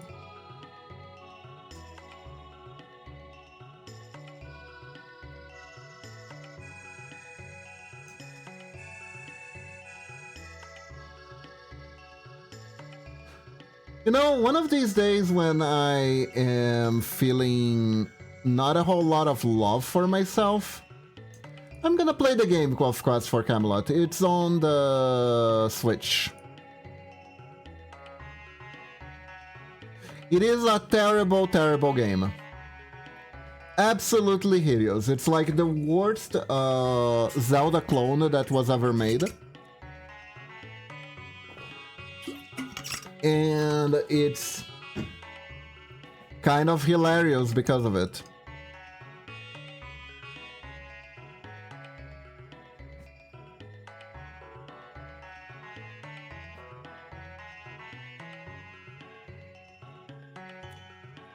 Just straight up a bad game to make fun of. And not feel bad at all.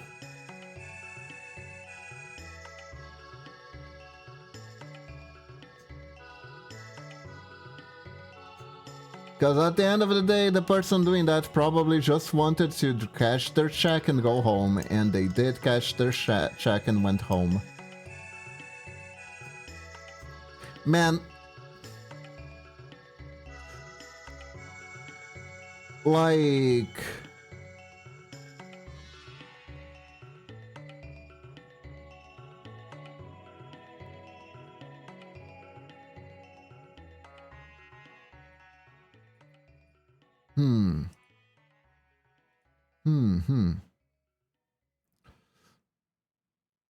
Don't know if you guys grew up during the age of licensed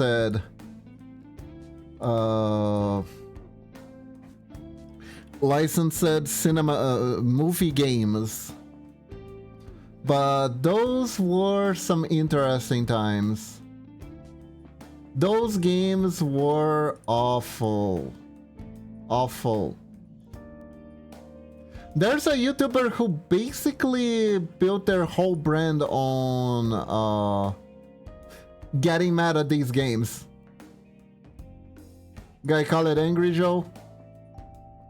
90% of their videos was originally about how bad some of these, I think some of them, their most successful videos were basically reviews of these movie games.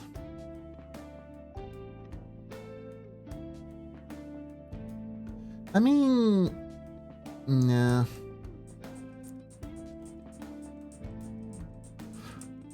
Don't like the half pixel technique too much for this one.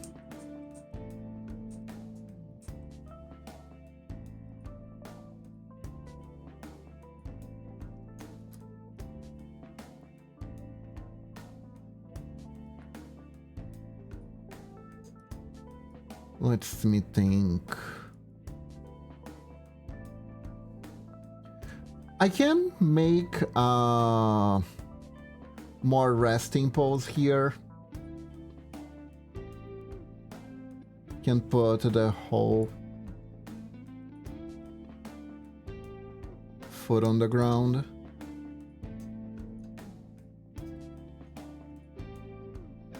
Like this. Then we adjust.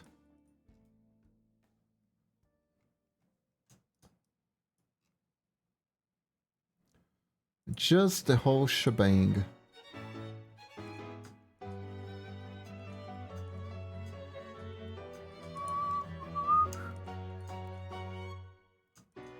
Kind of like this. Yeah. Yeah.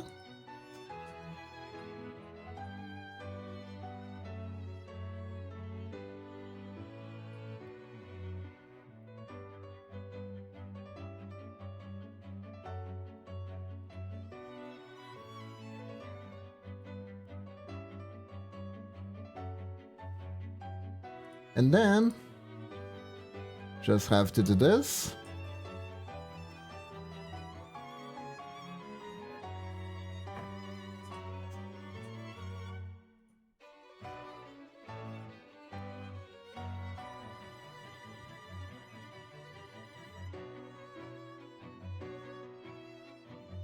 You know what?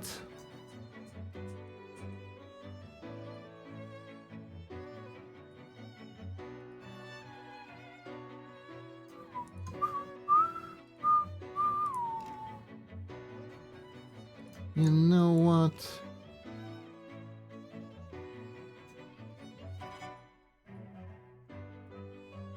Like this. A little bit like this.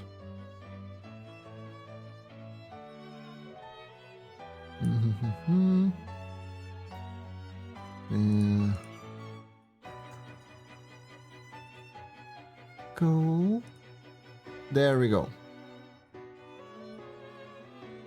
Now, the ultimate game that I want to play for you guys at one point, it's called Red Alchemy Drive. It is a gorgeous masterpiece of clunkiness. It's like the clunkiest game I ever played for the PS2 in my life. And God, it's beautiful. It is beautiful. I believe that Game Grumps started playing it. Which reminded me that it was a thing that existed. And by God, is it a... It's not a masterpiece, it's a masterpiece, you know? Because it's a mess. It's a masterpiece.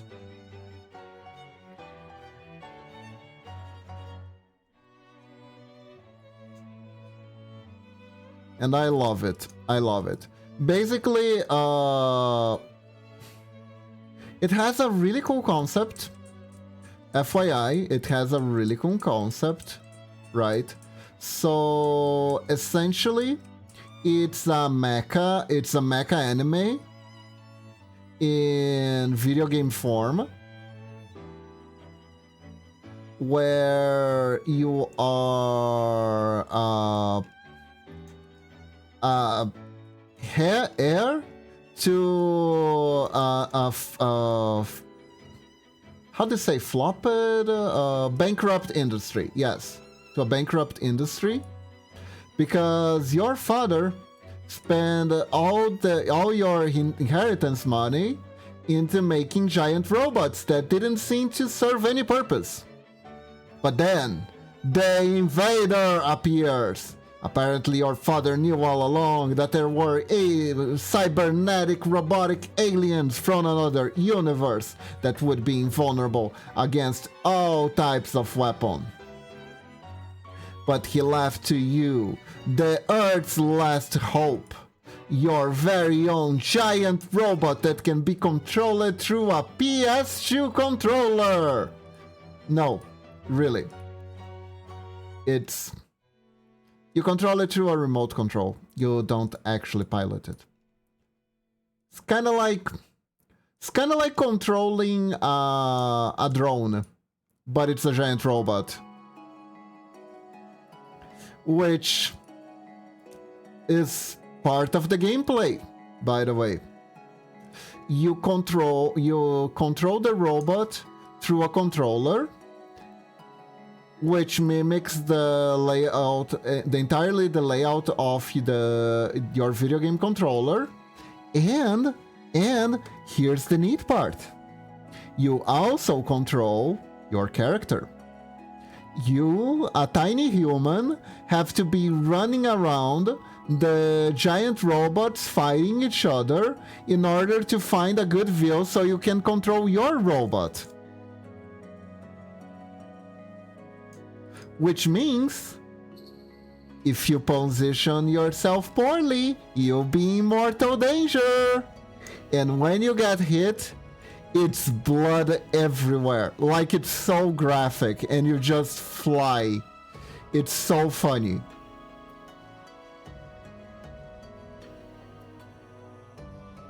It is actually just so funny.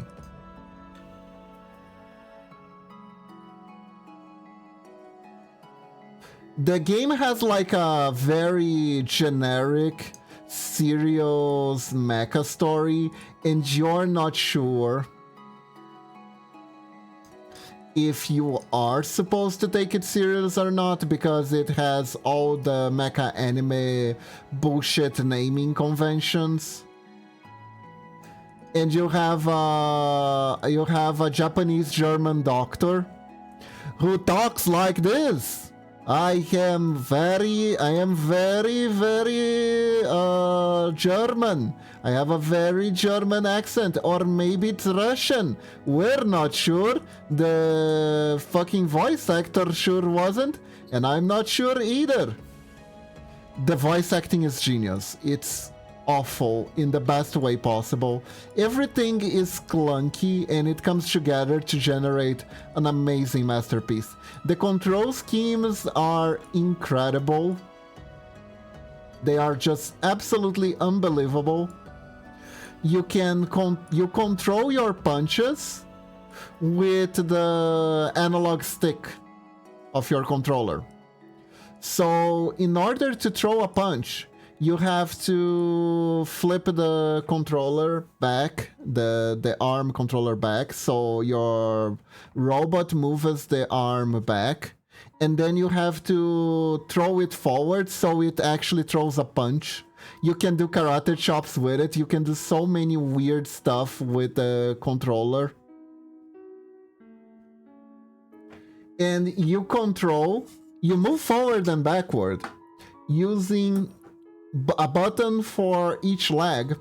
You need 2 buttons for each leg, one to make it move forward and one to make it move backwards. You literally walk 1 step at a time in that game,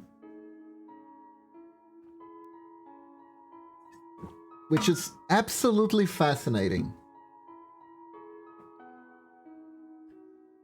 All design choices in that game are fascinating on a baffling level. And like I said, it all comes together to create a real masterpiece. Kiba, why are you a hot Gyaru? Because you think I'm hot? Thank you. Hold up.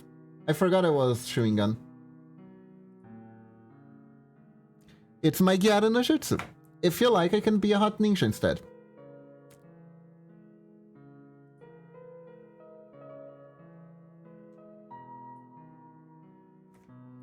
Or would you like a maid?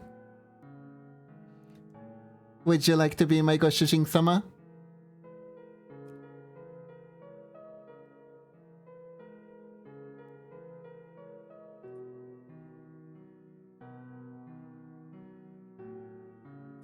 Oh my god, this looks so cute.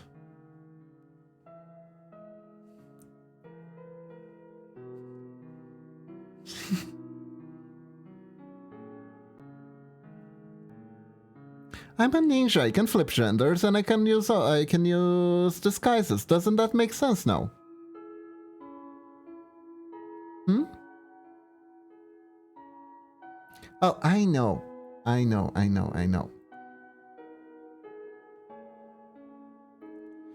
You would rather me be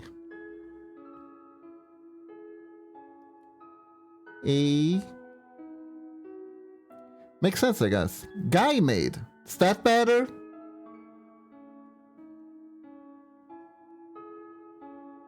There you go.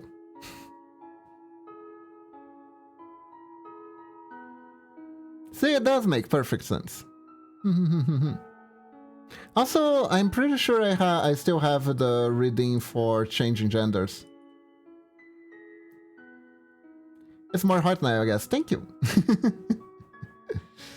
What if we had a butler outfit as well? I need to make one. Honestly, the 2.0 pixel model I'm making, it's the female. I should make the male version as well, but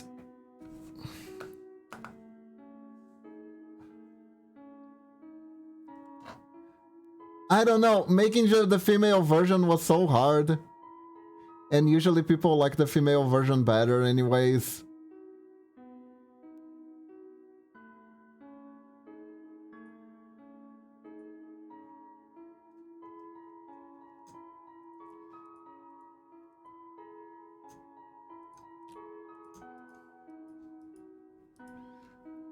Either like or are indifferent. That's also a thing.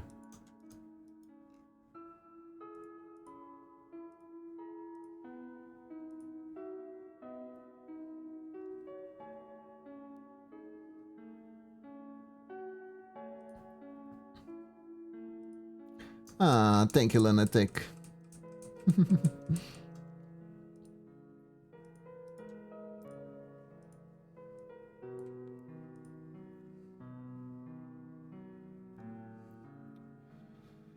Okay, so now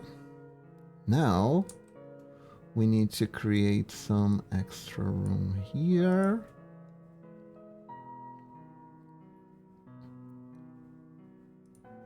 Now I'm gonna make the keyframe, and then we're gonna move towards it after. Oh well, at least seem more comfortable in your male model. You think so?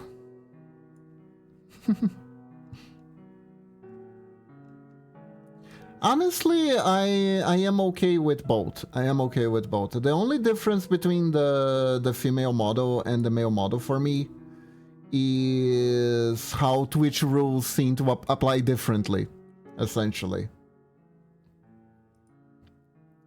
So I do have to watch myself a little bit more in the female model than I would in the male model.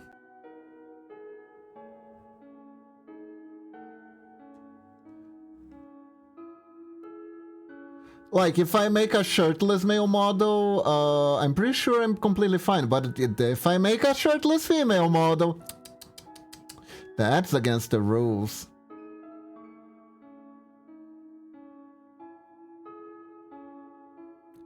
Currently, I'm in Samanovan, so I'll be heading out. Alright, Mizaki, have a good one.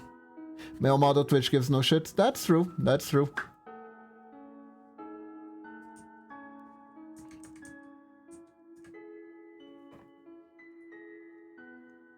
I mean, honestly though, I get that there are people who would absolutely overstep a lot of boundaries if there weren't certain rules in place. So I do understand.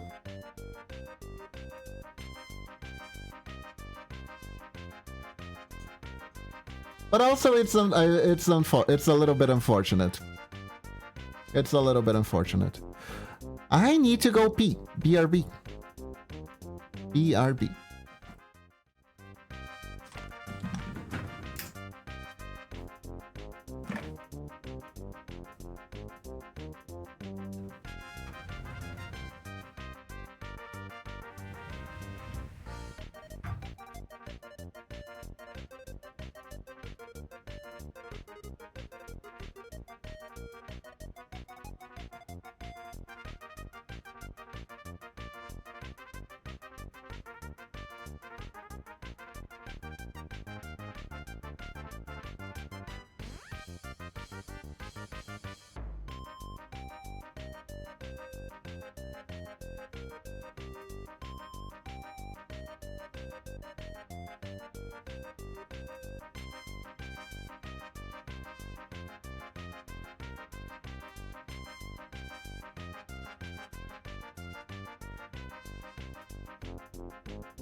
There you go, I'm back.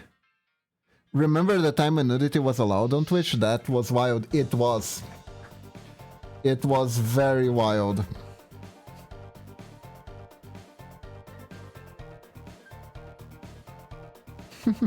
And thank you for the Lurkazor. Hope you're doing good today.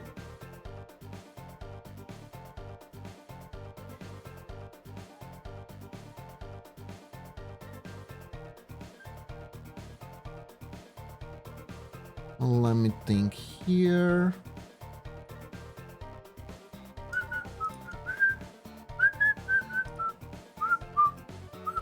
Thank you for the pet, Lunatic.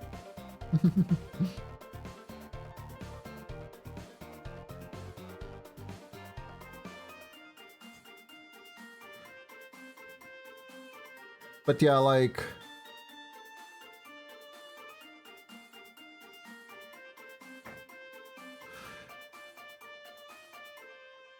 I remember people...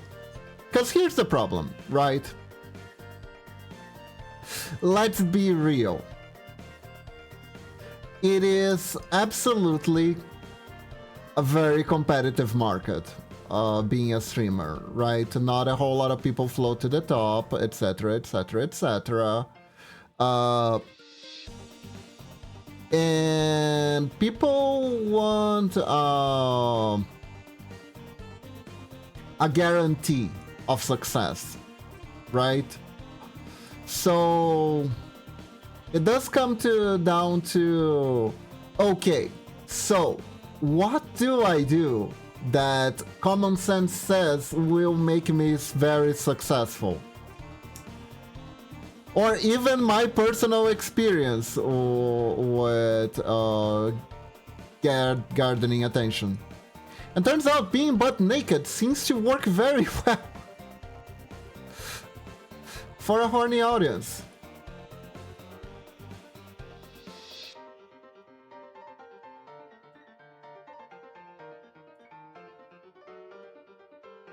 Especially during the time that there were statistics floating around about how the top percentage of OnlyFans earned way more than the top percentage of any other content creators.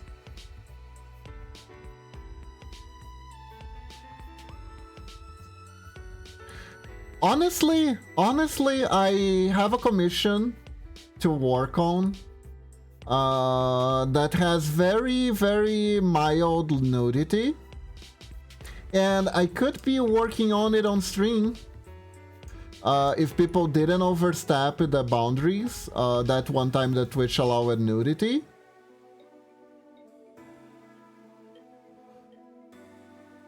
But at the same time, I don't really necessarily fault anyone who tried it because, like I said, competitive market, trying to give people what they want, etc, etc, etc.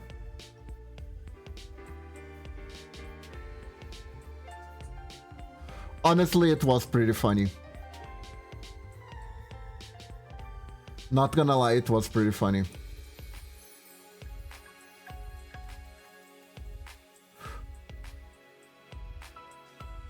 Yet somehow Twitch is okay with work compilation streams, which is the thing.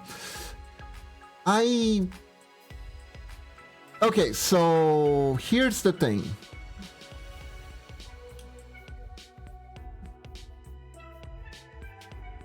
Yeah, are people actually reporting these streams though? That's kind of the thing.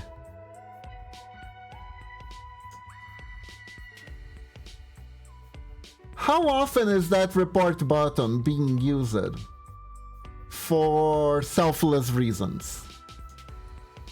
How often is the report button being used to actually keep order on Twitch? Is what I would like to know. That's like an interesting... that would be an interesting survey to make. You know? Okay, let me think a little bit. Where the crutch is? The crutch is here. So technically... the legs come from here. Oh, you know what? I'm making a different layer because that way it's easier for me to do this thing without feeling like I'm destroying the original drawing.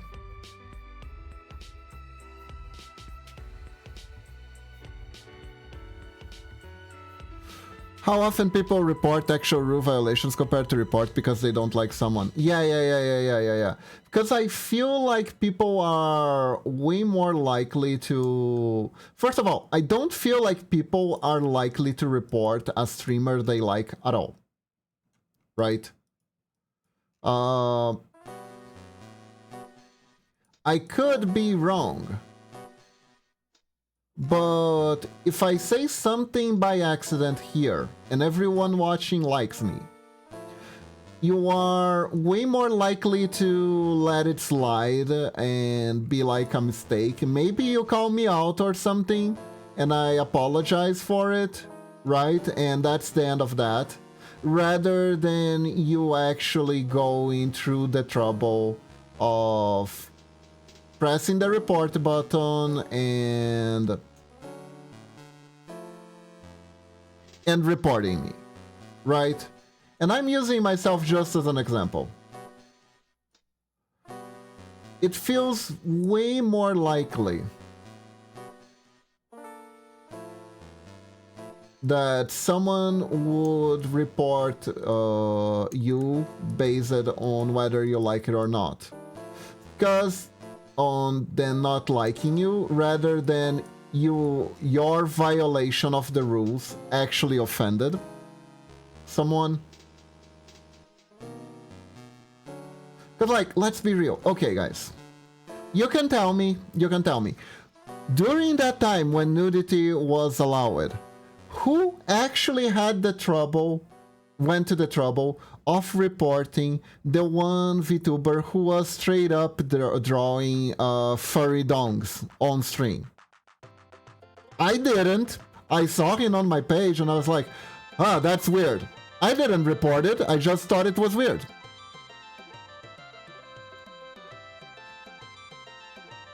I just thought it was weird. I didn't report it.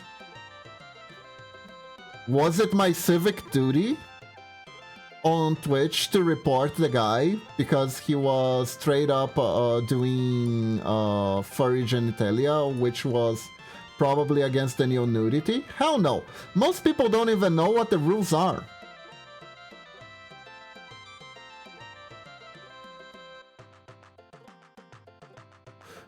Outside of maybe going, booby probably equals bad, and that's the basic understanding, right? Exposed booby equals bad, and let's move on.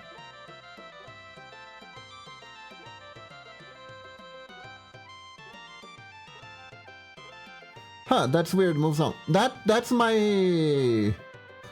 That's basically how I see these sort of things. Yeah, but someone was rehoming you on Craigslist. I didn't know you were a husky. Eh? I'm not a husky. I'm a wolf.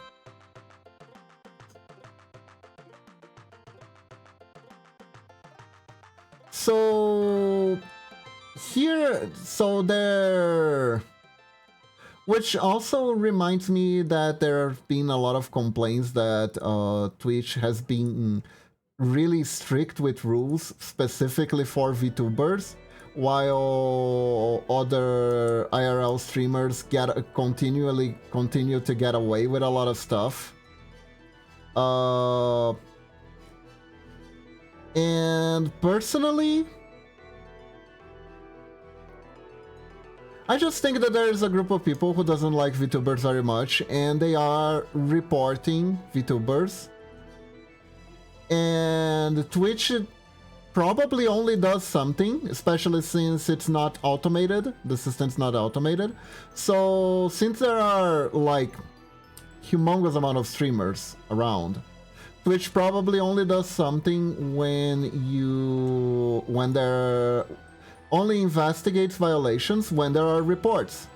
And if there is a report and you're violating something that you didn't even know was a violation because no one ever reported you before, you end up with the case of, yes, you are violating X, and they just tap on the glass that the rule has always been there.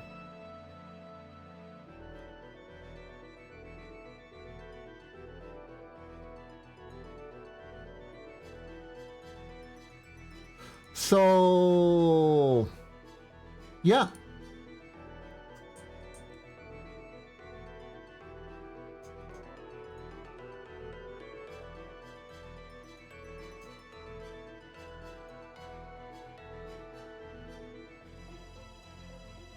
So essentially, as a VTuber, you gotta... Any streamer, actually. As a streamer, you gotta be careful with the terms of service. Not necessarily because of the terms of service, but because each time you break the terms of service, you give fuel to someone to report you, essentially. It's a weird system, not gonna lie.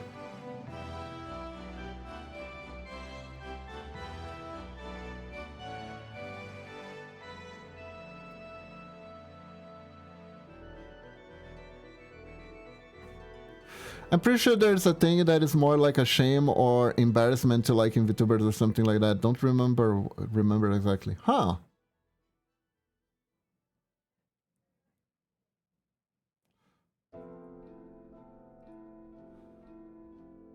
Oh well. Every generation is gonna pick on something until it's normalized. God, liking anime was such a bullyable. Liking anime and video game was such a reason to be bullied not too long ago.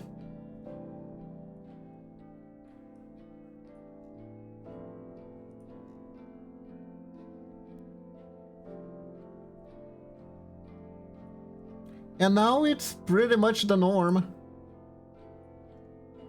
Although you can sometimes get chastised for liking too much anime. But at least here on the internet it's been completely normalized.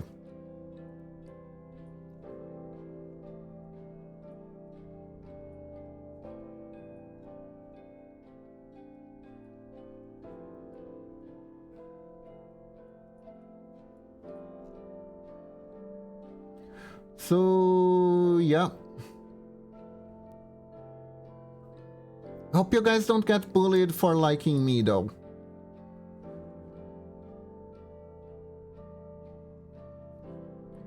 I really hope that doesn't happen. That would be very sad.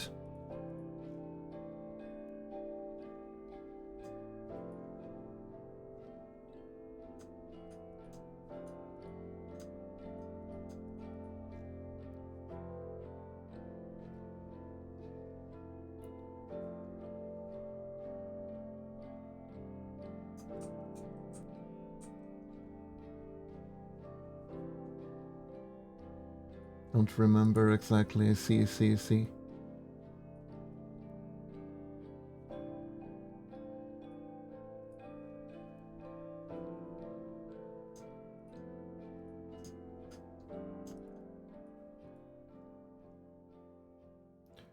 I'm a VTuber myself. If anything, I'd be bullied for not just liking them, but being one as well. Not that I'd actually been bullied for anything. People don't usually pick a beef with smaller sized ones. It's usually just with the big ones.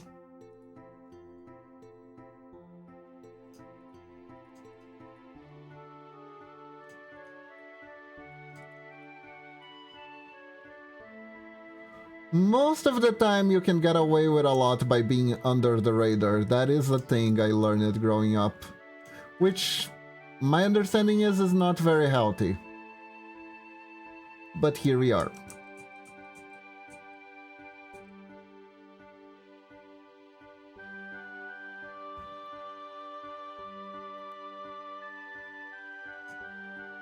I essentially learned how to be a under the radar anime fan. It's not healthy. Well, there's a whole lot of things like accepting yourself and stuff like that hiding it it's kind of like this. It's an adaptation, right? If you're in an environment that is very hostile towards your tastes, it is much healthier to hide them than to keep getting your ass beaten every day, right? But if you're in a community that is accepting of your hobbies, continuing to hide them because of the conditioning,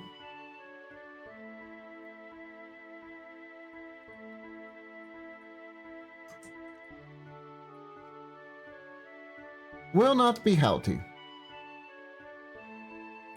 Because you're losing opportunities, you're not being, you're unable to be genuine.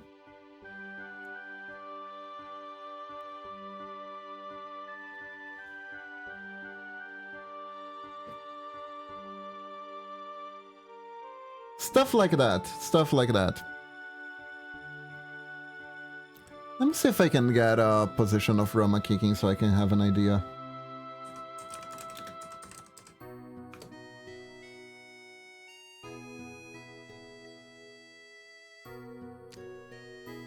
Oh, okay, it's even more exaggerated. That's my issue, I'm not being exaggerated enough.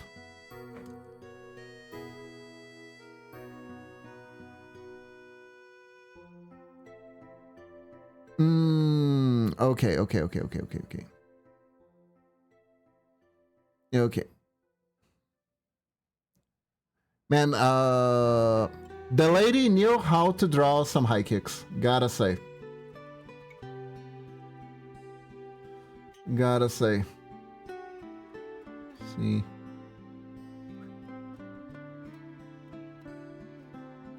Yeah, it's gonna look weird before it looks better, don't worry too much about it.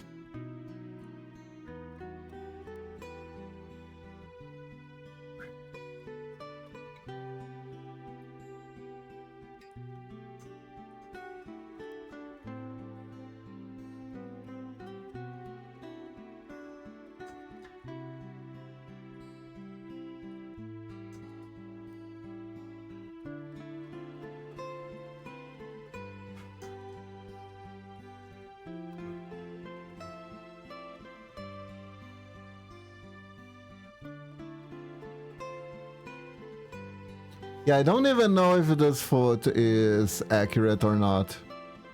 Gonna go grab something to drink? Alright, lunatic. Have good snackles.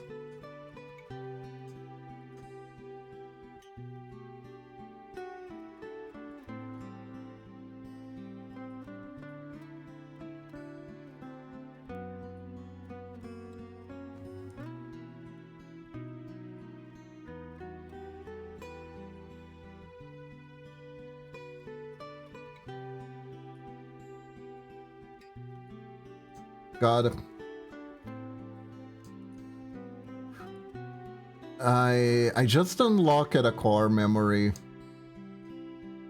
When I was in school, there was this TV show that everyone watched, but I really didn't like it.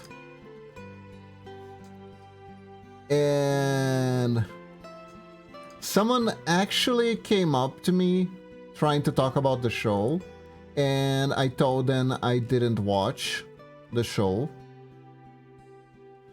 And they were like, you need to watch this show. Everyone watches it. They are not gonna be able to talk to people if you don't watch it. And I was like, but I don't enjoy it. And not watching the show that everyone watches it because it's not enjoyable to you was a completely alien concept to that person. They couldn't fathom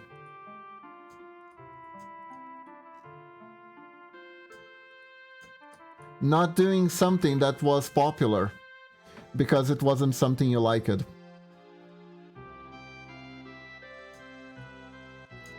was a very strange encounter in my life.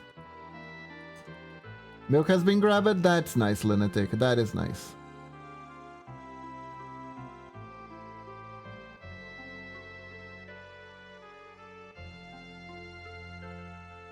Yeah, the reasoning of everyone watches it, therefore you should watch it too, was really all it took for that person.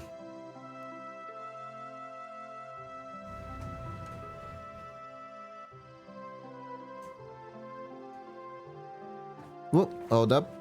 Thank you, Mamachi. Ooh, guys, we got wafers. We got wafers. I know this is a really weird frame to be in, but don't worry about it. Oh my god. These are cappuccino flavored. I love eating cappuccino.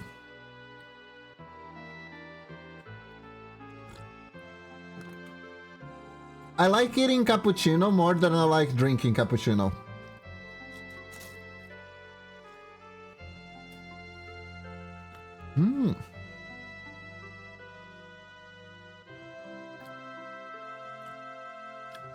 Holy lunatic.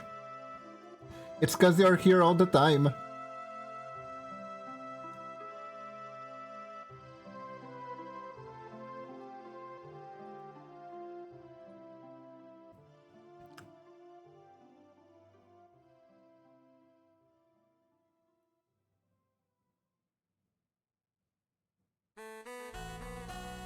Okay, so to do a high kick,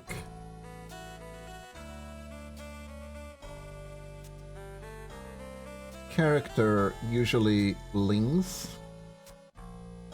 back,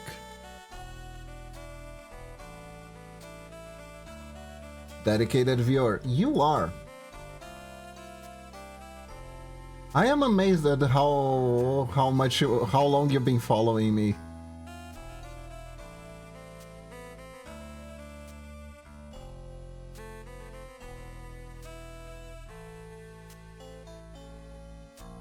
It honestly took me by surprise.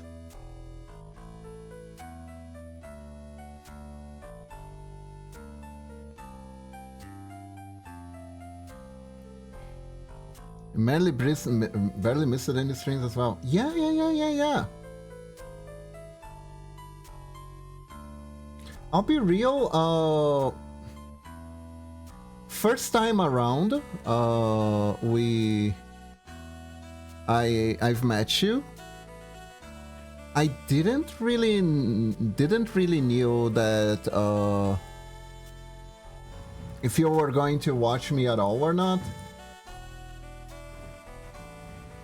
Because I believe we've been introduced to each other on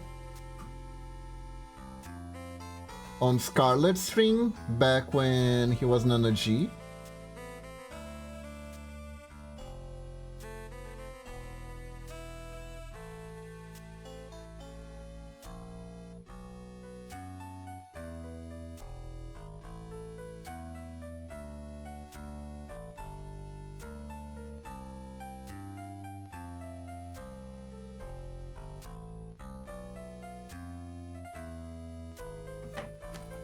So yeah.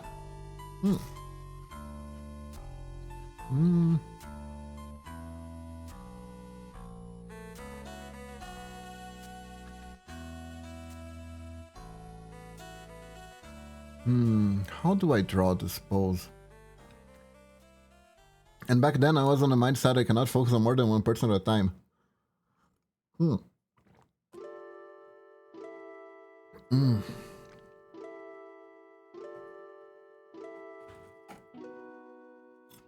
So, what opened your mind to the universe of several VTubers?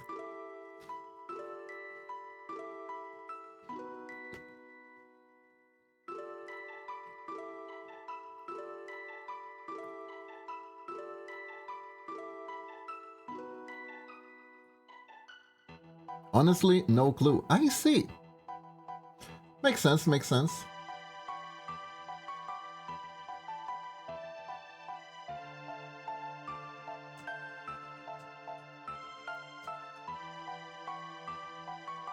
I mean, there are plenty of VTubers out there, so I guess focusing on a single one is a little bit of a waste.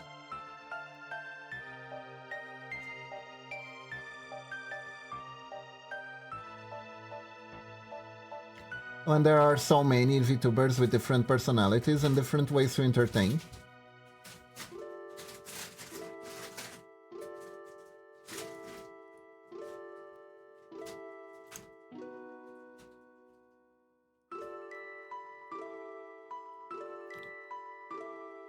Maybe I just really enjoy their company? Aww. You're my second VTuber ever and my third ever streamer, which I watched. Oh! You used to watch a non-VTuber streamer? Who was it? Do you still watch them?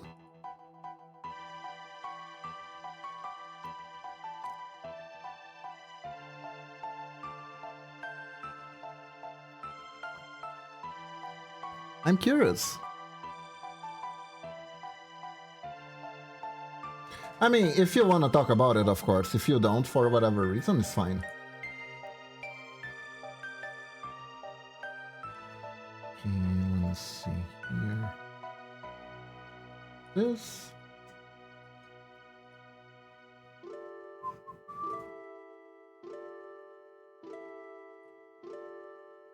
First one was a no VTuber. I have no idea how I met them, but I watched them to work back when I had to actually go to an office. Ah.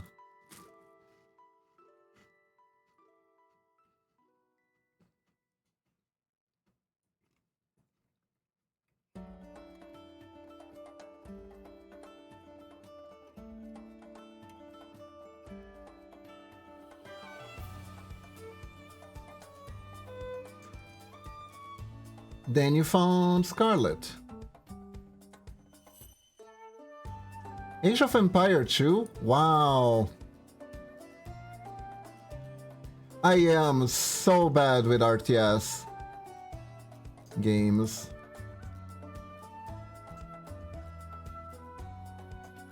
I like to think a lot. I like to think and I like to build primitive bases if I have the chance, which both are terrible things to do when you're playing that kind of game.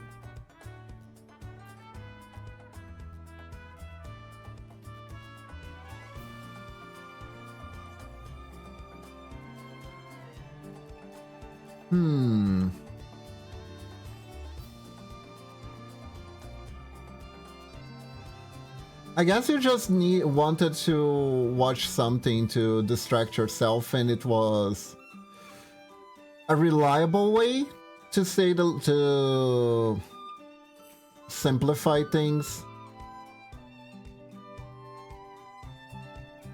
As long as they were there streaming, it was easier for you to pick up and watch, rather than going on YouTube and trying to find something.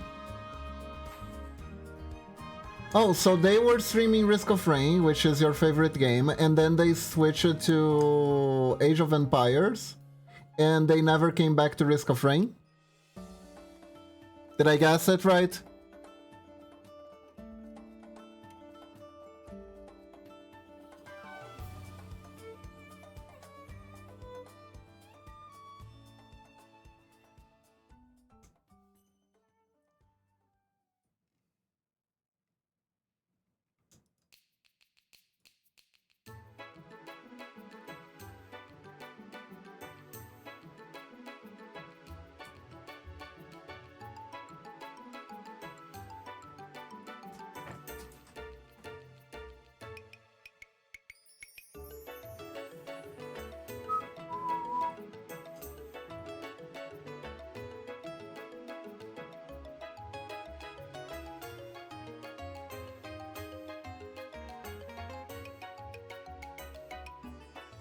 Hold up, I have a perfectly drawn leg here. Why don't we use it and edit it?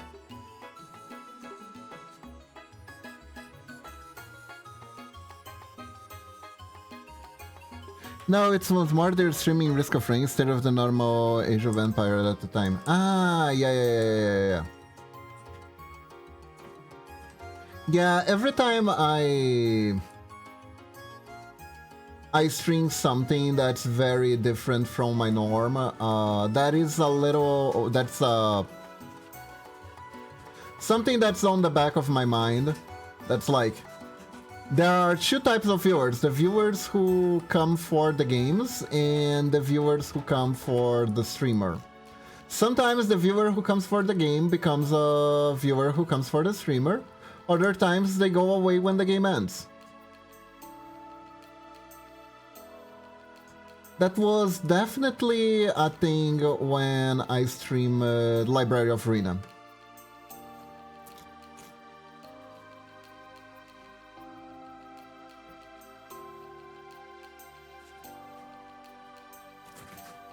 God, this is clunky as fuck.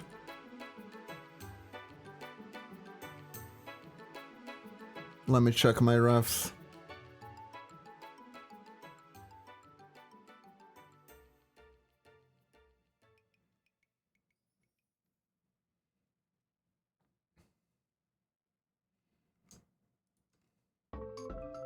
If I do it like this to show where the keepaw is supposed to be, it helps.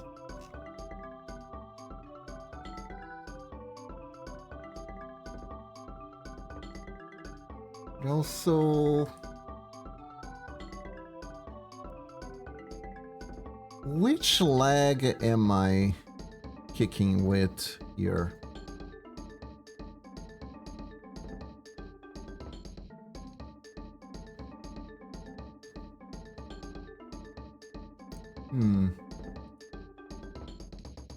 Man, Ranma was on Adult Swim? Interesting.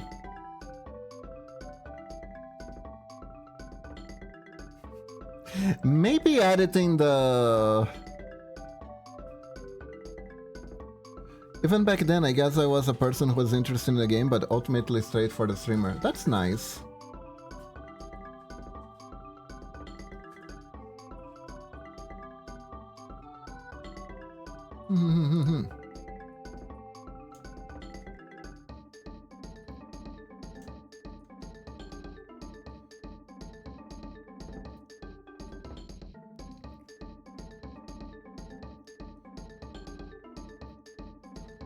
Ultimately, I wanna be a streamer. I think that, honestly, I think that's every streamer's dream, right? To be a streamer that gets viewers because of them and not necessarily because of the game they're playing. As long as they're not playing something that's too egregious to their audience, too alienating. Of course. Because it's like, I don't actually expect you guys to hang out if I don't know, magically get cured of my motion sickness and just play Counter-Strike all day. When my channel has been mostly all about playing JRPGs, retro games, and card games or roguelikes. And I just swap entirely wildly and just go to competitive first-person shooter, playing freaking Valorant every day or something like that. I wouldn't really expect most of my current audience to stick around. I don't remember how I met Scarlet. Thanks for those Risk of Rain.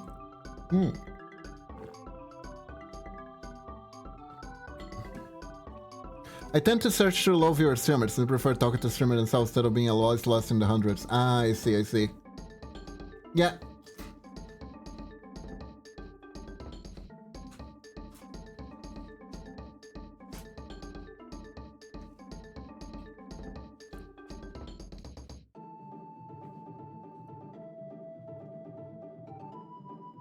I promise if I ever get too famous, I will try to do lower density streams every so often with tier or something. So I can still communicate decently. I don't even know how I would be like handling conversation, a lot of conversations in a very dense chat. That's one thing I really don't envy Nano for.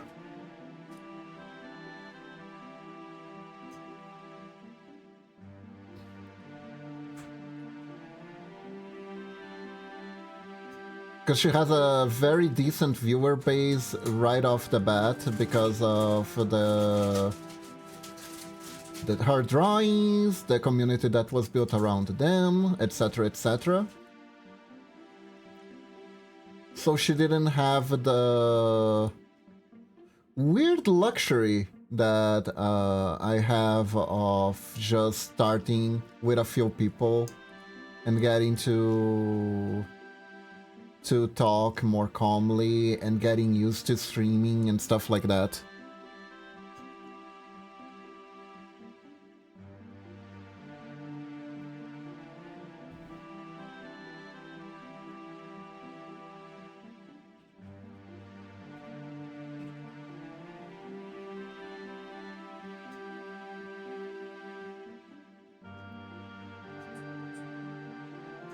Though I don't necessarily aim to be super big, I just aim to be sustainable as a streamer.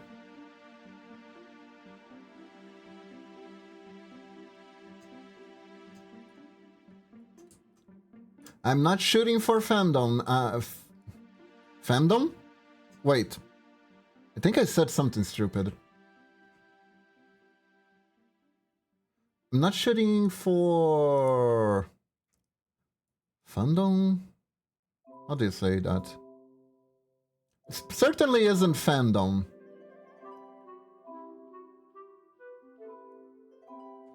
I'm not shooting for fandom. I'm not streaming for fandom, that is for sure. But also...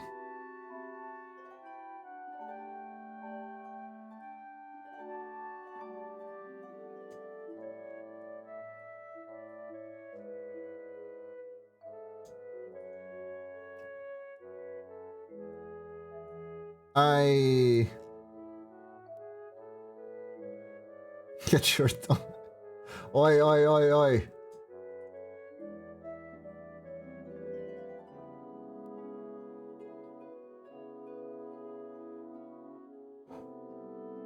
I would like this to be a source of income, you know?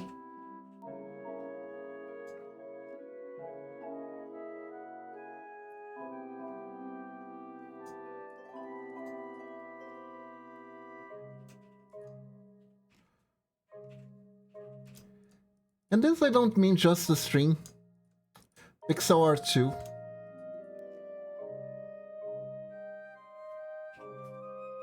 Stardom! That's the one! That's the one!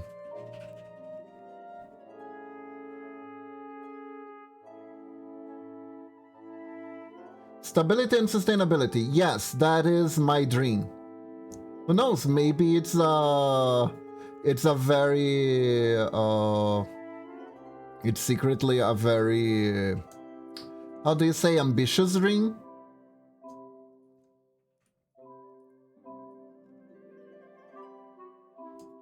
But yeah, that's what I want. That's what I want.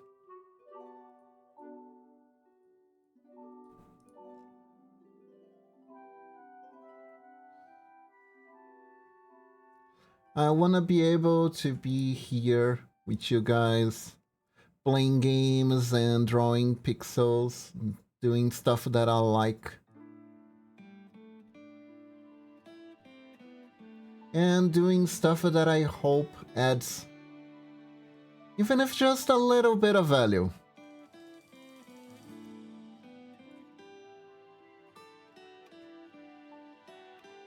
To people who enjoy my content.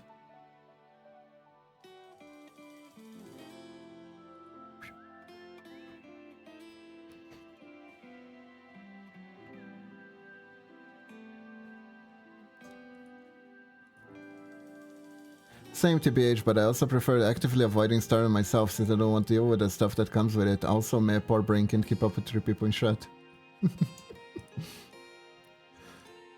No, the way that the bigger peeps do it is basically at one point, chat becomes a single entity.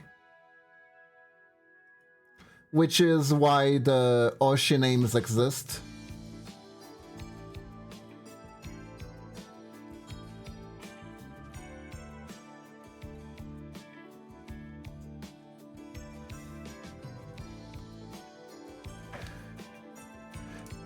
Yeah, because at one point, Twitch chat sort of merges into one thing to the streamer's eyes.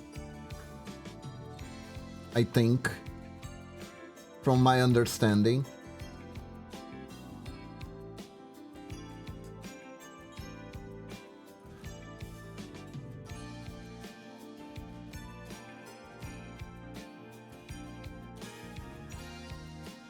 Because that way you are giving equal attention to everyone without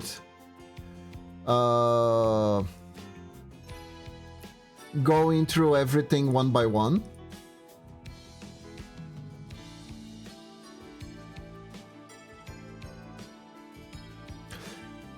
That makes sense, actually. I always thought it was just a mascot thing. No, there is a deeper meaning to it. There is a deeper meaning to it.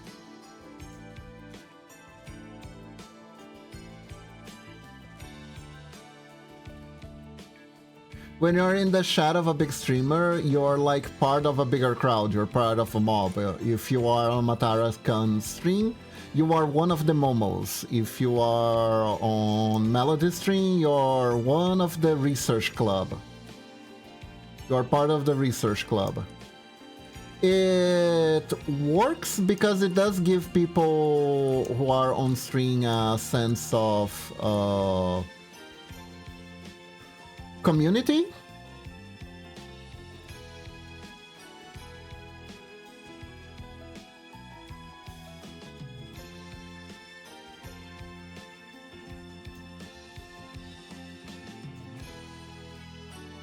And it helps the streamer out.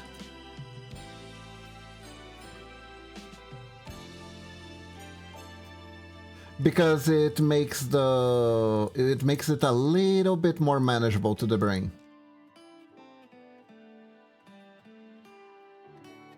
Is it the best way to do this? No clue. No idea.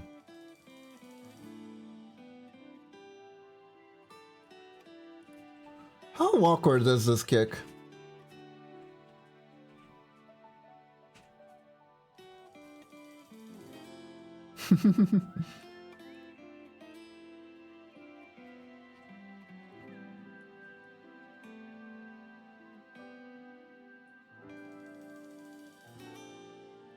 I mean,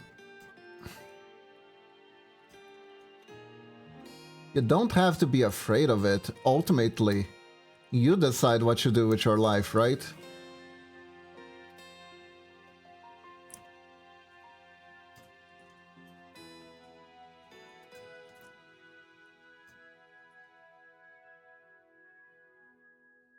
I'm back, maid. Kibbles the maid.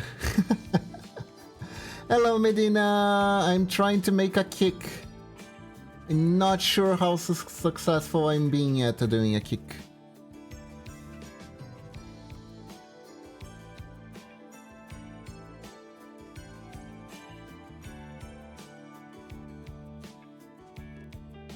Yeah.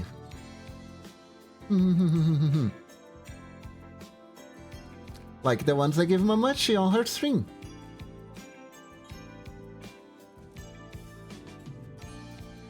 Now, who wants frozen pizza?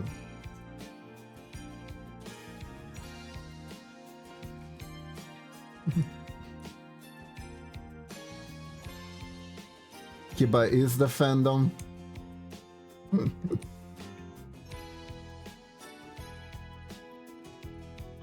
Hold up. Hold up, I can't be the fandom like this, I need to be like this. There we go.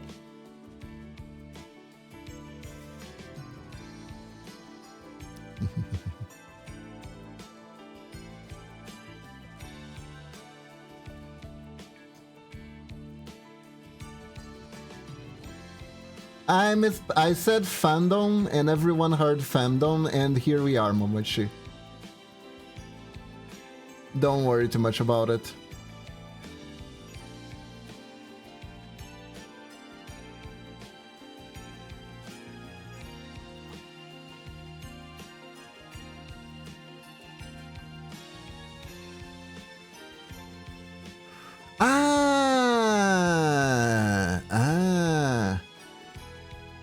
Technically, the butt is here.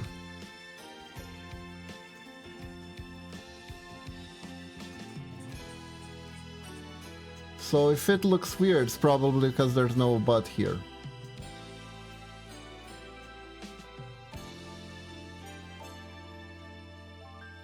Okay. There we go.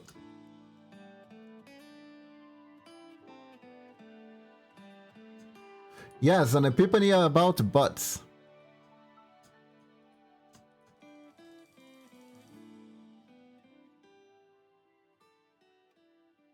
Kinda?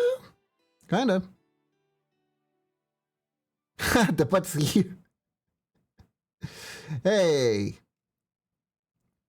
What can I say? Anatomy is hard. Oh yeah, did I ever tell you guys that I almost made I was enrolled in a pharmacology class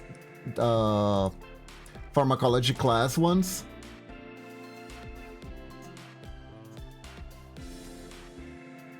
I almost went to pharmacology university.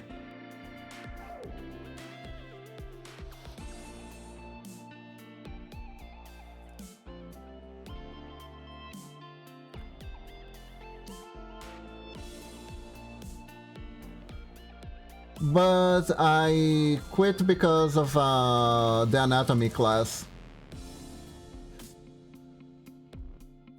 Yeah, pharmaceuticals, basically making medicine.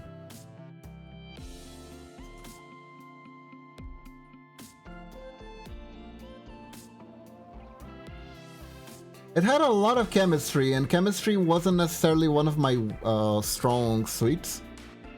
But I was okay on it. Apparently okay enough to pass the entrance exam. But I ended up quitting the course. The class, sorry. Because I couldn't handle the anatomy class. The formaldehyde smell of the corpses was just too much for me, and the price of the anatomy book also scared me, I'm not gonna lie. I remember that book was so pricey, and I was like, oh my god, I'm gonna have to buy such a pricey book for a single course like this. Because the university that I got enrolled was a private university. So you had to pay for everything there. And I remember at the time I was concerned about my mother having to afford all the books and everything. So that was one of the reasons why I ended up quitting. That and being sick to my stomach. But I feel like I could have gone past the sickness if I was determined to actually go to actually do the course, you know? The being sick to the stomach, I see now that it was more of an excuse.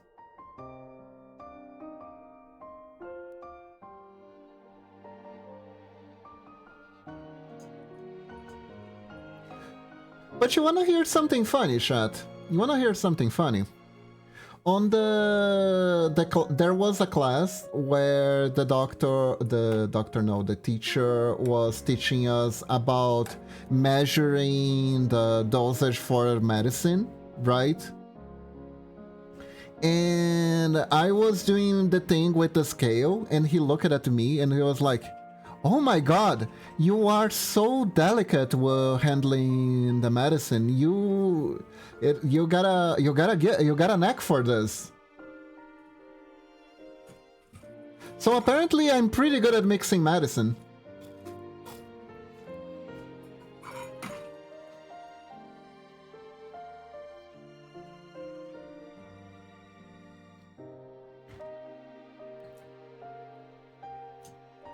But yeah, I didn't go through with it.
Guys, when the National Troll Shot People Day, who gets thrown in your household?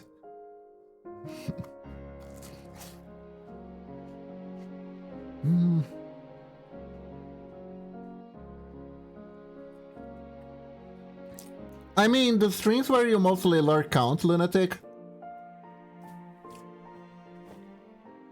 Because if so, then the answer is yes.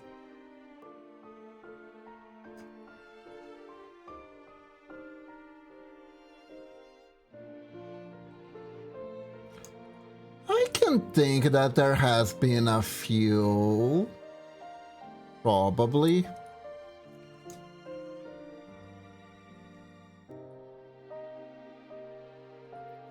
But also I understand, I do sometimes bait it a little bit.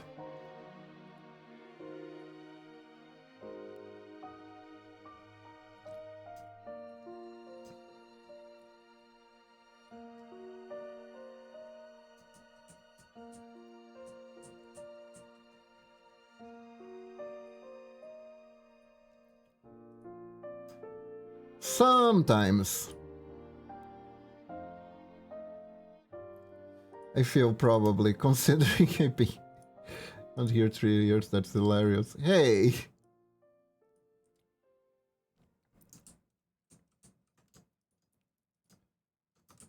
You saying I bait horny all the time? I really don't mean to.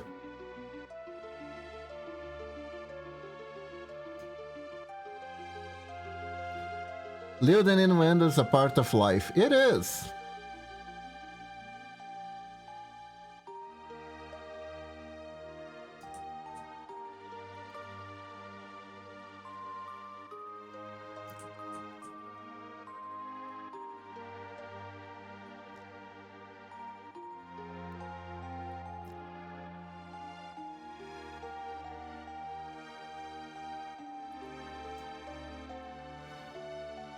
I don't mean to, he says with his cleavage out. What? What? It's stylish! You guys don't think it's TOS, right?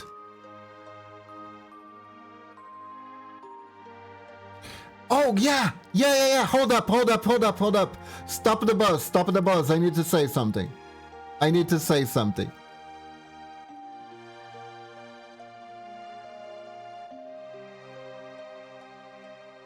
There is something I have to say. Uh, I watched the most brilliant anime ever with Momochi this weekend, and I'm not talking about Ranma, where it's this anime that there's a lot of street. It's like there's a lot of street gangs and a lot of killer hired assassins, right? So there's a lot of intrigue and territorial dispute and whatnot, right?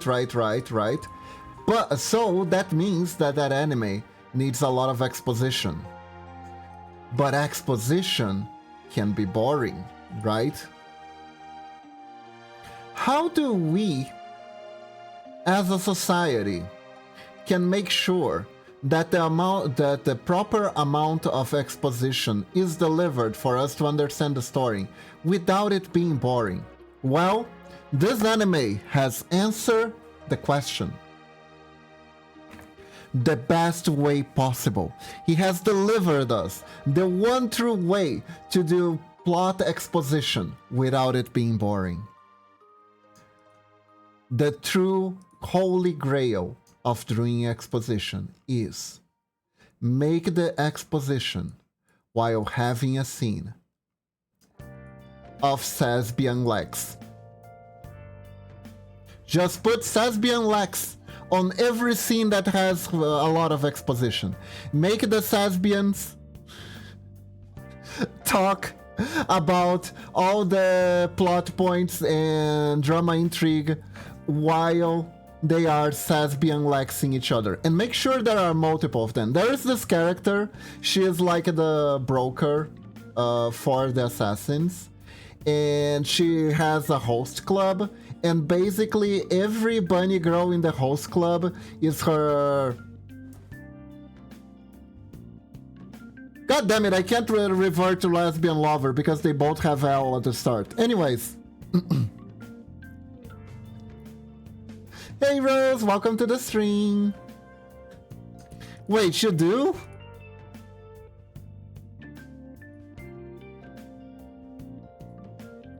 How are you doing today?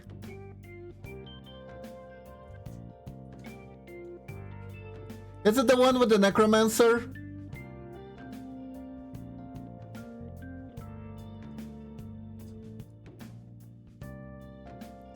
Oh, I can imagine. I can imagine. Oh my god. What a small world, right, lunatic? I am super tired, but here to say hello. Ah, I really appreciate it, Rose. I really appreciate it. Hope you get a good rest. I'm making a high kick.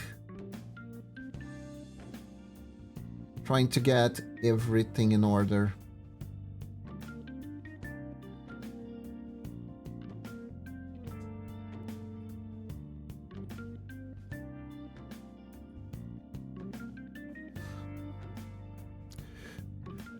They have nips and moon symbols along with actually. Oh my god. Yeah, the manga can get away with more stuff, let's be real here. How cultured. How cultured. Super high culture. I thought that was super funny. I just thought it was super funny.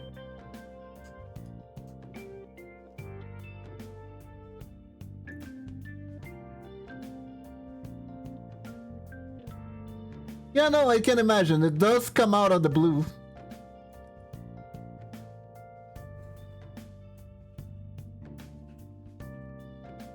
And this is the main thing about adult content, right?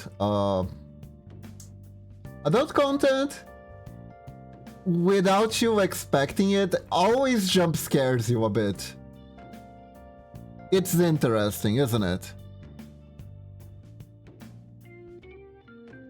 You have to be in a headspace to properly enjoy it. you're not in that headspace, you might have a little bit of a clash. Although, I'll be real, I just thought it was funny. I just thought it was funny.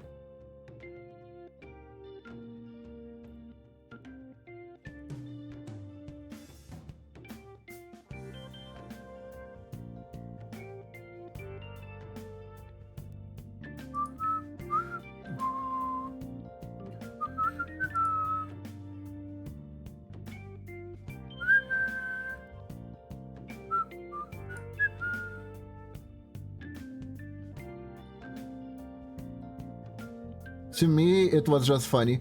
Momochi was laughing her ass off when I pointed it out. The manga is much far ahead in the anime and still being updated. That's nice to hear because honestly, random Sasbian Lex aside, I thought the story was pretty fun.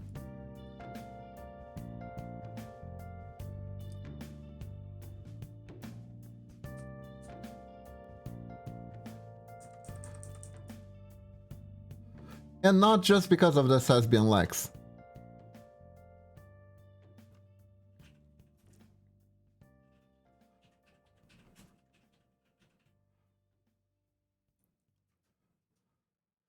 The protagonist has a pretty interesting code of honor.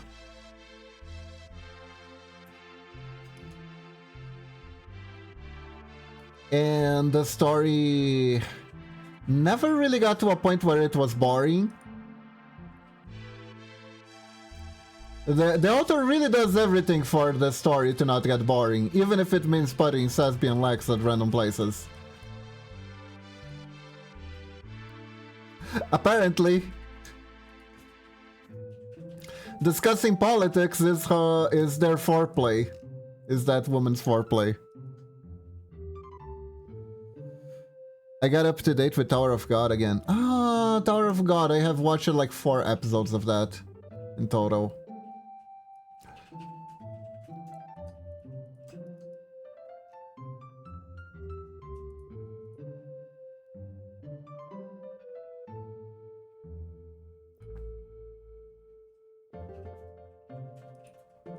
Oh no, I mean the webtoon. Oh, okay.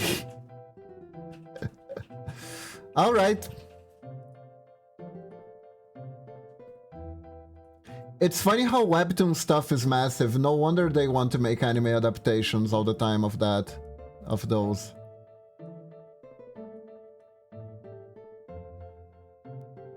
You get one, you get enough content for like the next One Piece. God, speaking of One Piece, I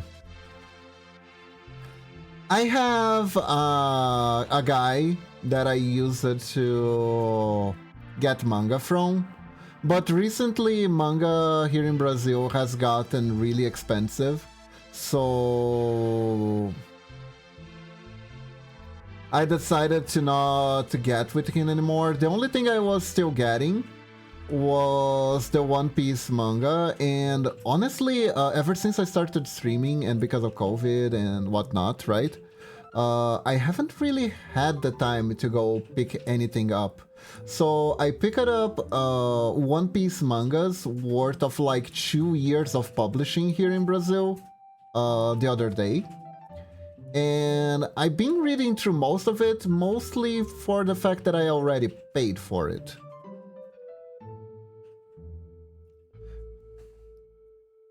I've been into chill vibing anime recently, things such as Fire Camp Cooking in Another World and such. Ah, chill anime, like Delicious in Dungeon, very chill, much anime. Yeah, they are awesome, just feel good stuff after a tiring day.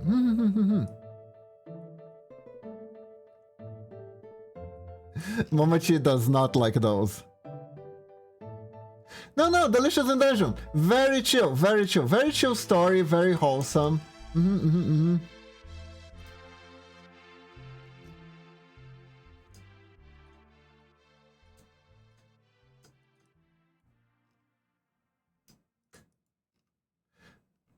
The Sasbian couple is very cute.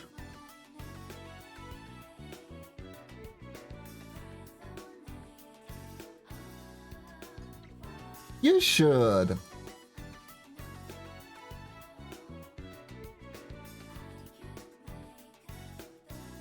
Honestly, Lunatic, it's worth picking up.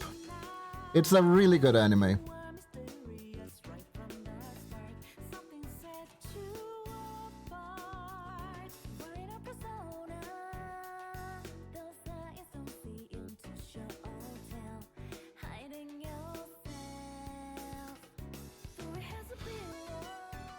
But I just keep forgetting. That's fair. That is absolutely fair.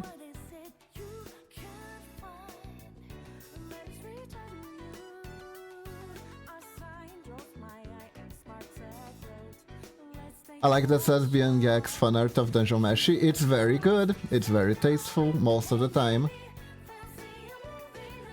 I mean, varies from source to source, obviously.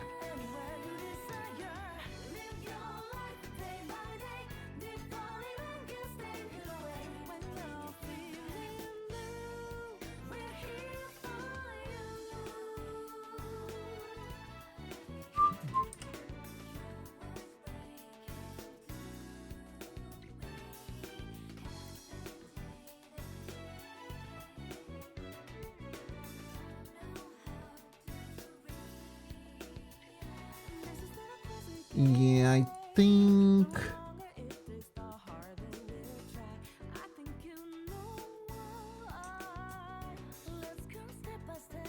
There we go.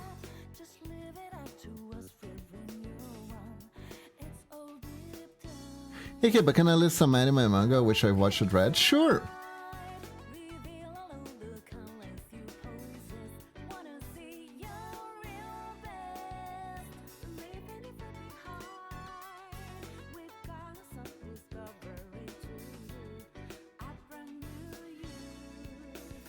I like some recommendations that are similar to Vibe and stuff. I'll do my best. I don't watch anime as much as, I don't know, whiskey, but I could, in my limited knowledge, I could give you something.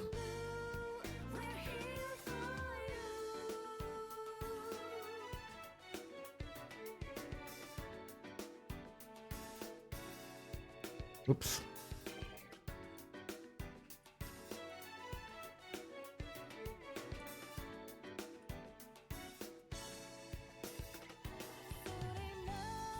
What you got for me?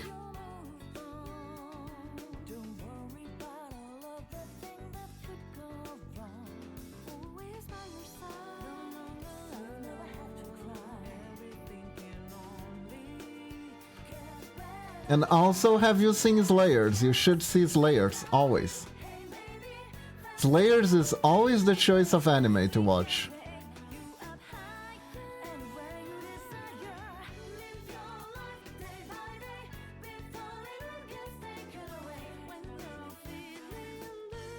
Would you rather have a finger-looking penis or like a penis-looking finger?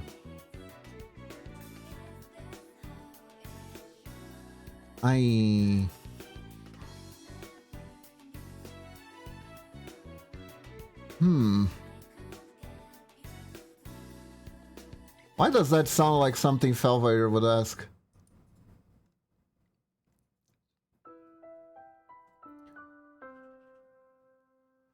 Let's see...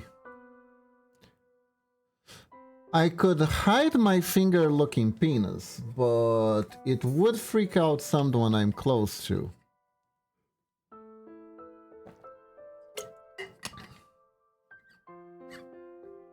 A finger-looking penis?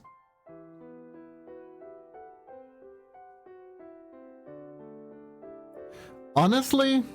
Okay. So hear me out, right? The internet has very weird and niche tastes, right? If I had a finger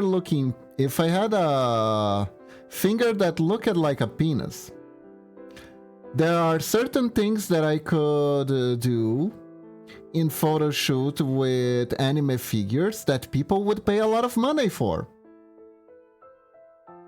So maybe I could turn that into a source of income. Why am I answering this question? so seriously.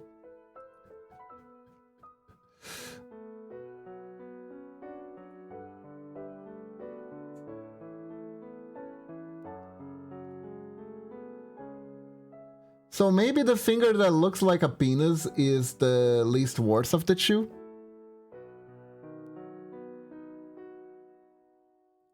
Villainess level 99. I may be a hidden boss, but I'm not a demon lord. She is cute, the most heretical as boss. Ah, I seen that one. I seen that one.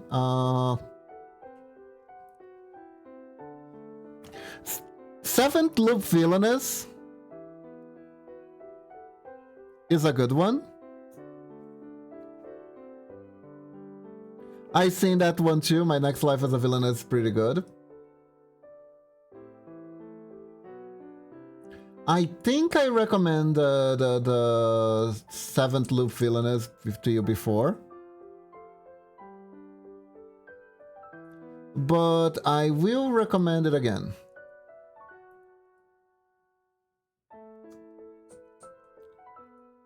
The seventh loop villainess? I think so.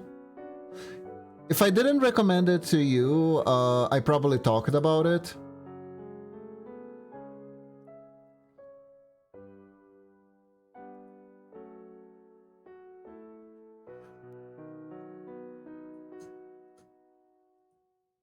It's a different spin on the villainous one. Mostly because it's not an isekai.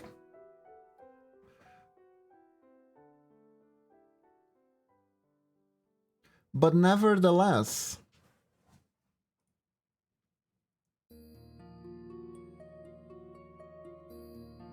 it's a good one.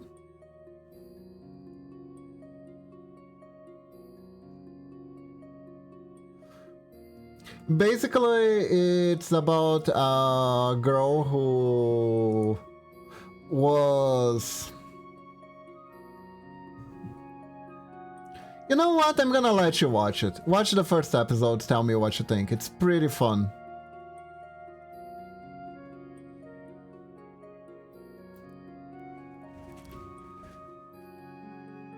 Main character gets stuck in a time loop and becomes quite a badass.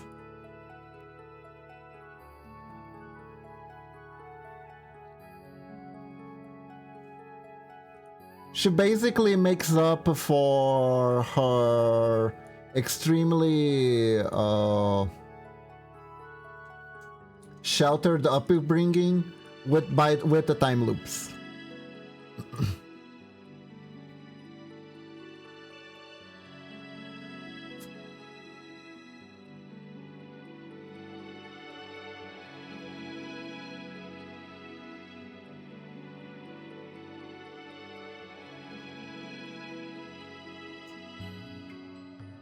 So let's see. I think for the villainous stuff, that's all I have to recommend. There is a new villainous anime this season, but it's kinda...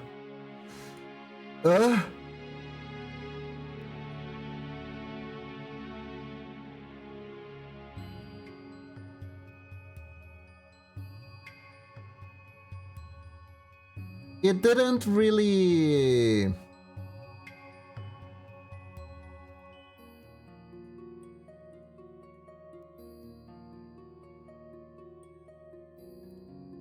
Didn't really give me like vibes of it being very good, essentially. It tried to do a plot twist that wasn't very good.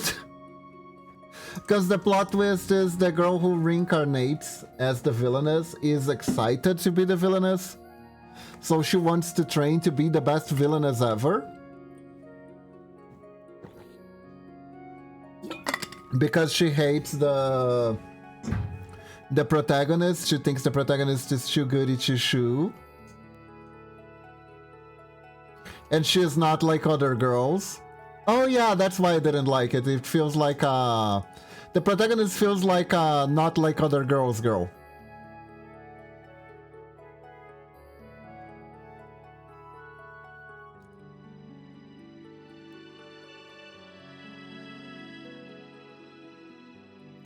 So she is kind of like, I'm gonna also the production level on this one,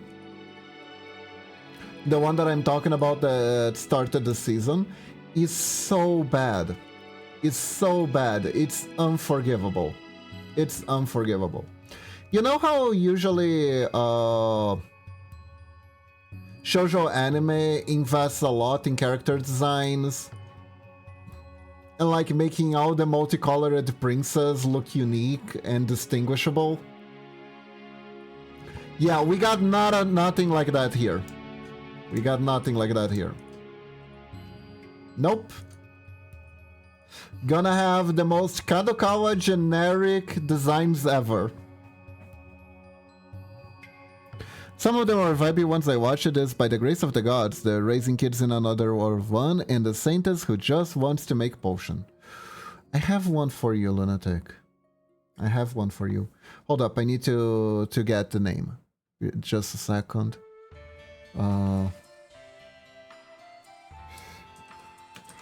Tired from the main party.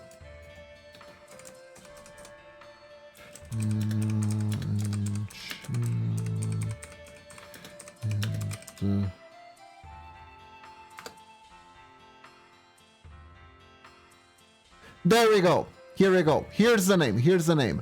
Banished from the hero's party, I decided to live a quiet life. That's the one. Watch this one. Watch this one. If you want chill vibey, watch this one. Wait, that one has an anime? It does, it does.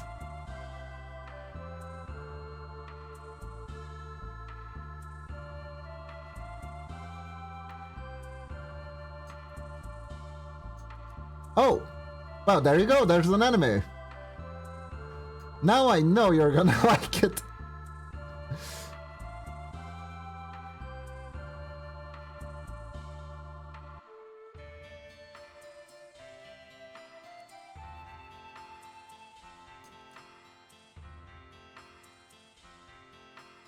There we go.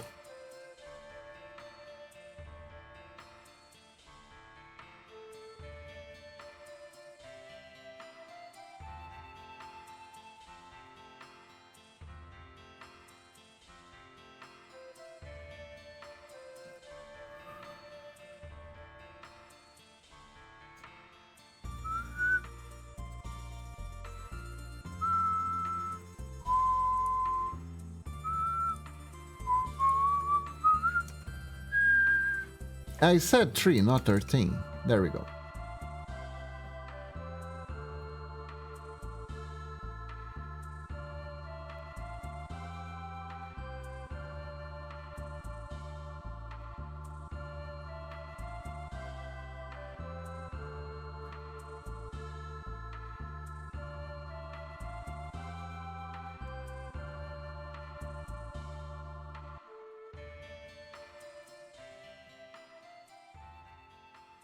I have a soft spot for OP main characters who decide to just live their life the way they want to be. Yeah.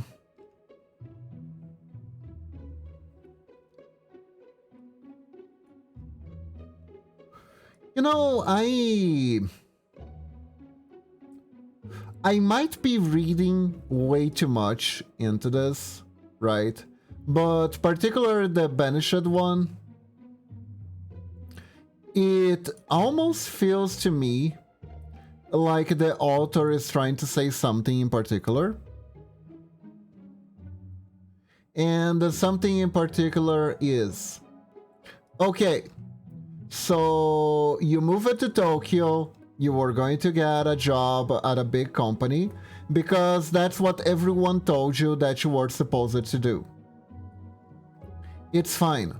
You can go back to your little countryside city and live a peaceful life there. It's okay. You're not less of a person just because of that. In fact, you can find a more happy and fulfilling life doing this.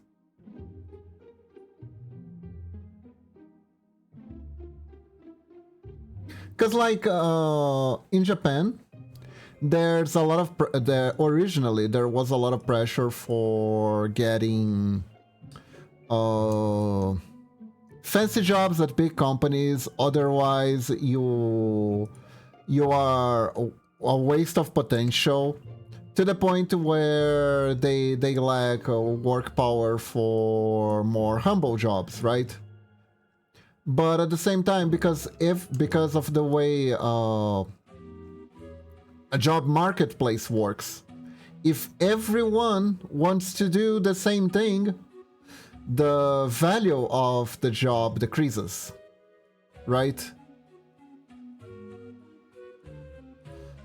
Because there is a large demand of people wanting to do the same job, and that basically means that each trained individual is worth less, because the company has a more bargaining power when it comes to hiring. Large supply, no demand, exactly. So...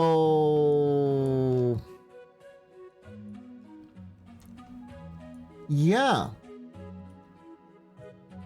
If everyone wants to do the same thing at once because someone thought that it would be a good idea to do that one thing, it stops being a good idea.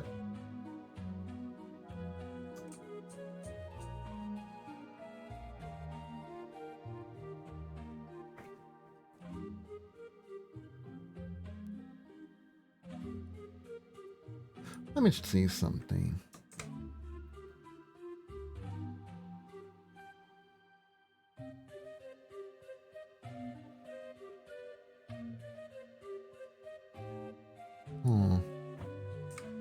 There you go. We do it like this. Okay, that's pretty cool.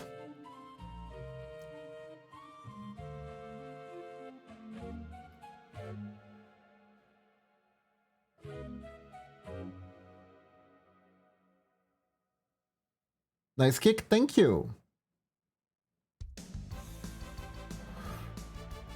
When I finish the full version, I want to turn this kick into a kick with this leg over here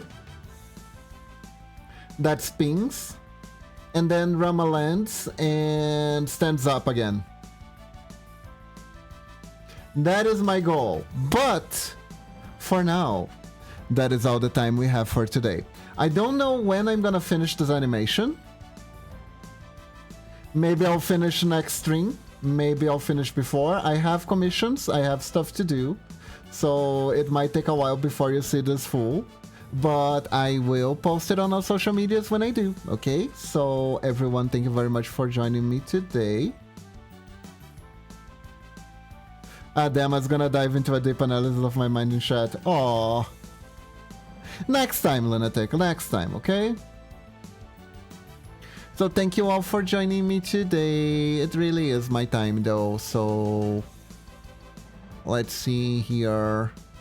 Who should we raid?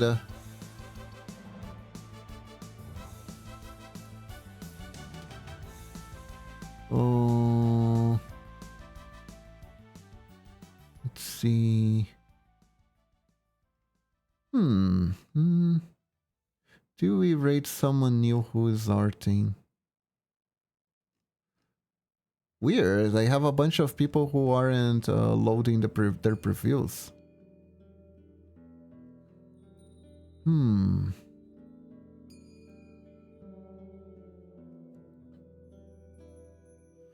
I have no idea who to raid.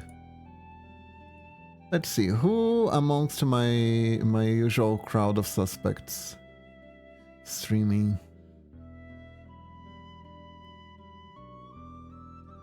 Alright, you know what? Let's raid Koroyopi. She is still streaming. Yes.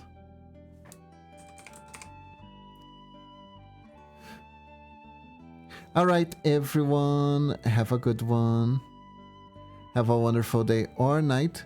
Stay awesome.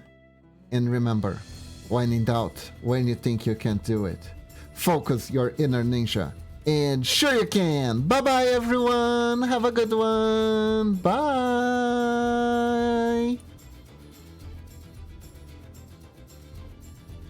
As soon as the raid is ready, actually. So I guess the bye is gonna be a little bit... Yeah, anyways. Bye-bye.